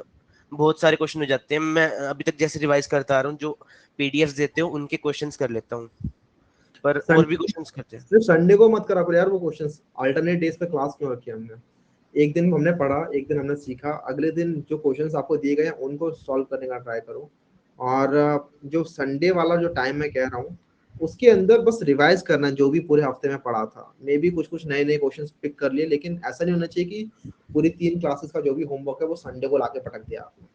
It should not be like that. हाँ जी भैया, मैं ये कह रहा हूँ कि जैसे मतलब क्वेश्चंस तो मैं अगले दिन ही कर लेता हूँ जो आप देते हो। रिवाइज मतलब जो स्टार्टिंग से है एरे से लेकर पूरा, मतलब हम कोड फिर से करना है सारा का सारा। नहीं नहीं, कोड फिर से नहीं करना रिवाइज करते टाइम। नहीं नहीं, ऐसे नहीं होना चाहिए। आप जो नोट्स वगैरह बना रखे हैं सिर्फ उन्हीं को गो थ्रू कर लो कि अच्छा ये मैंने क्वेश्चंस किए थे, ये मैंने क्वेश्चन कर रखे हैं। इसका फायदा होगा ये कि जब आप वही क्वेश्चन दोबारा देखोगे तो आप भूल नहीं जाओगे कि वो क्वेश्चन कैसे किया था आपने, ठीक है। सबसे बड़ी दिक्कत यही है हमारे साथ कि हम करे जा रहे हैं, नई नई इन्फॉर्मेशन तो समझ ले रहे हैं, लेकिन रिटेन भी कैसे करके रखें वो भी एक बहुत बड़ा पार्ट हो जाता है। अगर आप नया नया सीखते जा रहे हो और समझ में भी आ रहा है कि अच्छा यार भैया ने समझा दिया, मजा आ गया, समझ में आ गया, लेकिन जो पिछला भी मैंने ऐसे ही समझा था, इसी तरीके से समझाया था, लेकिन वो भूल गए, कुछ फायदा हुआ फिर? ऐसे करते करते तो पूरे 6 महीने बीत जाएंगे, और 6 महीने की जो लास्ट क्लास होगी उसमें बोलोगे आप भाई मजा आ गया ऐसी क्लास में, लेकिन जो पूरा का पूरा 6 महीने था उसको सारा भूल गए। जबकि उसके अंदर भी खत्म होने के टाइम पे यही बात कर रहे थे कि हाँ मजा आ गया। तो वो किसी फायदे वाली बात नहीं होगी। तो मैं यहाँ पे कह रहा हूँ कि जो नोट्स वगैरह आपने बना रखे हैं उनको गो थ्रू करते रहा करो। वे और नोट्स जैसे मैंने क्वेश्चंस में कमेंट्स वगैरह डाल रखे होते हैं हाँ, कि ये काफी सही चीज है। क्वेश्चंस के अंदर कमेंट्स वगैरह डाल दिए, उन कमेंट्स वगैरह को जाके गो थ्रू कर सकते हो कि एक क्वेश्चन में क्या अप्रोच थी, या फिर इवन आप खुद के भी बनाओ यार। खुद के भी बनाओ क्वेश्चन के। जैसे आज हमने देखा कि मैंने क्या किया, मैंने कुछ स्टेप्स में बांटा। हर प्रॉब्लम को आप एक ऐसे स्टेप में बांट सकते हो। ये जैसे ये 3 स्टेप हैं, तो ये स्टेप होते हैं, ये स्टेप में आप प्रॉब्लम्स को डिवाइड कर सकते हो। आई थिंक मैंने ऊपर भी किसी न किसी के साथ ऐसा किया था। दैट्स हाउ आप प्रॉब्लम्स को सब प्रॉब्लम्स में तोड़ सकते हो, और उस स्टेप्स को आप लिख सकते हो, मतलब दूसरे ने लिख सकते हैं। हाँ जी वो कमेंट्स मतलब स्टेप्स लिख लेता हूँ ऐसे ऐसे करना है। हाँ, तो वो स्टेप्स लिख देना है। तो भैया मेरा ये सवाल था कि मैं जैसे जितना नोट्स आपने करवाए हैं उसके क्वेश्चंस कर लूँ सारे, और जो प्रॉब्लम्स होती हैं उनको मतलब रिवाइज कर लूँ हर वीक। जी जी जी। तो भैया इतना मतलब सफिशिएंट रहेगा थोड़ा अभी, हाँ इतना टाइम में? हाँ मैं जी। क्वेश्चंस आपको, जैसे अब मैंने यहाँ पे, अब मैंने आपको लिंक दिया, राइट, ये लिंक था बिट मैनिपुलेशन का, इंटरव्यू बिट का, ये काफी सारे क्वेश्चंस हैं यहाँ पर, हाँ जी भैया। इतने कर लिए देन तब तो भाई वो है। ये मत सोचो कि, मेरे को लगता है कई बार हम ये भी सोचे होता है, ये ना काफी सारे लोगों के साथ होगा, बताना अगर है तो थम्स अप करना, कि जब हम पढ़ रहे होते हैं कोई क्वेश्चन, तो हम समझ रहे होते हैं उस क्वेश्चन को, लेकिन समझने के साथ साथ ये भी सोच रहे होते हैं कि इस टाइप का क्वेश्चन अगर आ गया बाद में तब तो होगा नहीं हमसे। या फिर दूसरी चीज हम ये भी सोच रहे होते हैं कि और भी तो बहुत सारे क्वेश्चंस हैं, वो नहीं हो पाएंगे, लेकिन इस टाइम पर होना ये चाहिए कि आपको ये वाली जो करंट प्रॉब्लम है वो समझने का ट्राई करना चाहिए। आई थिंक बहुत सारे लोगों के साथ ये प्रॉब्लम है, over thinking about the future, over thinking about कि अगर ऐसा क्वेश्चन मेरे साथ आ जाता तो कैसे करता। ऐसा नहीं करना। करना ये होता है कि जो अभी समझ रहे हो, जो अभी पढ़ रहे हो, सिर्फ उसके ऊपर फोकस रखो। और ये मत सोचो, कई बार हम ये भी सोच रहे होते हैं कि इतना आसान क्वेश्चन कर लिया हमने, ये थोड़ा आएगा इंटरव्यू के अंदर, ये थोड़ा पूछ लेते। लेकिन आप यकीन नहीं मारोगे कि गूगल, माइक्रोसॉफ्ट, इन सब कंपनी से क्वेश्चन हम कर चुके हैं ऑलरेडी। मैं बस आपको बताता नहीं हूँ। पहले मैंने सोचा था कि मैं आपको बताया करूंगा, हर क्वेश्चन जाके लिख दूंगा कि ये अमेजोन में, गूगल में पूछा था, बट देन मुझे लगा देन आप क्वेश्चंस को जज करने लग जाओगे। आप इंटरनली अपने मन में बना लो कि ये मीडियम में आएगा। मैं नहीं चाहता। हमें लगना ही नहीं चाहिए वो कोई क्वेश्चन मीडियम, हार्ड या फिर कुछ भी है। जब मतलब मैं जब पढ़ा रहा हूँ, आपने अपना सिस्टम जो भी बना रखा है वो ठीक है, लेकिन मैं नहीं चाहता कि आप ऐसा कुछ जज करो किसी क्वेश्चन को। ये पूछा गया हो, find only non repeating element, ये पूछा होगा किसी ने, पेपल, माइक्रोसॉफ्ट ऑब्वियसली पूछा होगा, गूगल। दीज हाँ ऑल जी भैया। आर आस्क्ड, ये क्वेश्चन पूछे जाते हैं, ठीक है। और जब पढ़ सबको रहे इक्वल, हाँ जी हाँ हो, जी। जब आप पढ़ रहे हो तो आप आगे की चीजें के बारे में सोचे कि मैं फ्यूचर में कभी कुछ आएंगे तो तब कैसे कर रहा हूँ। अभी फिलहाल इस क्वेश्चन के ऊपर ध्यान दो बस, ये क्वेश्चन कैसे हो रहा है, इसके अंदर क्या कंसेप्ट लग रहा है, दस आराम से। ओके भैया, तो अभी जैसे कॉलेज में वो आ रही हैं कंपनीज, तो जैसे मैंने अभी आपको बताया व्हाट्सएप प्लस इंस्टाग्राम क्लोन का एक मैंने एंड्रॉइड ऐप बनाया था। हमारा माइनर प्रोजेक्ट था ये 4th सेमेस्टर में, चंडीगढ़ यूनिवर्सिटी से हूँ भैया मैं। तो अरे वो माइनर प्रोजेक्ट, बता दो यार तुम कि क्या करना चाहिए, वो पूछ रहा था एक एमसीए हाँ के लिए जी भैया। चंडीगढ़ यूनिवर्सिटी। हाँ जी, तो ये यही हमारा माइनर प्रोजेक्ट था। तो भैया इंटर्नशिप के लिए कंपनीज आ रही हैं अभी हमारी अक्टूबर के बाद। तो प्रोजेक्ट ये चल जाएगा? जैसे मुझे ब्लॉकचेन वगैरह की कोई नॉलेज नहीं है। कोई बात नहीं, हाँ चल जाएगा, चल जाना चाहिए, लेकिन फिर भी एक बार अपने प्रोफेसर से पता कर लेना भाई। मैंने प्रोफेसर को बोला था सर मेरे को ये एंड्रॉइड डेवलपमेंट प्रोजेक्ट है, मैं ये बना के देता हूँ। उन्होंने बोला नहीं, रिसर्च बेस्ड प्रोजेक्ट चाहिए मेरे को।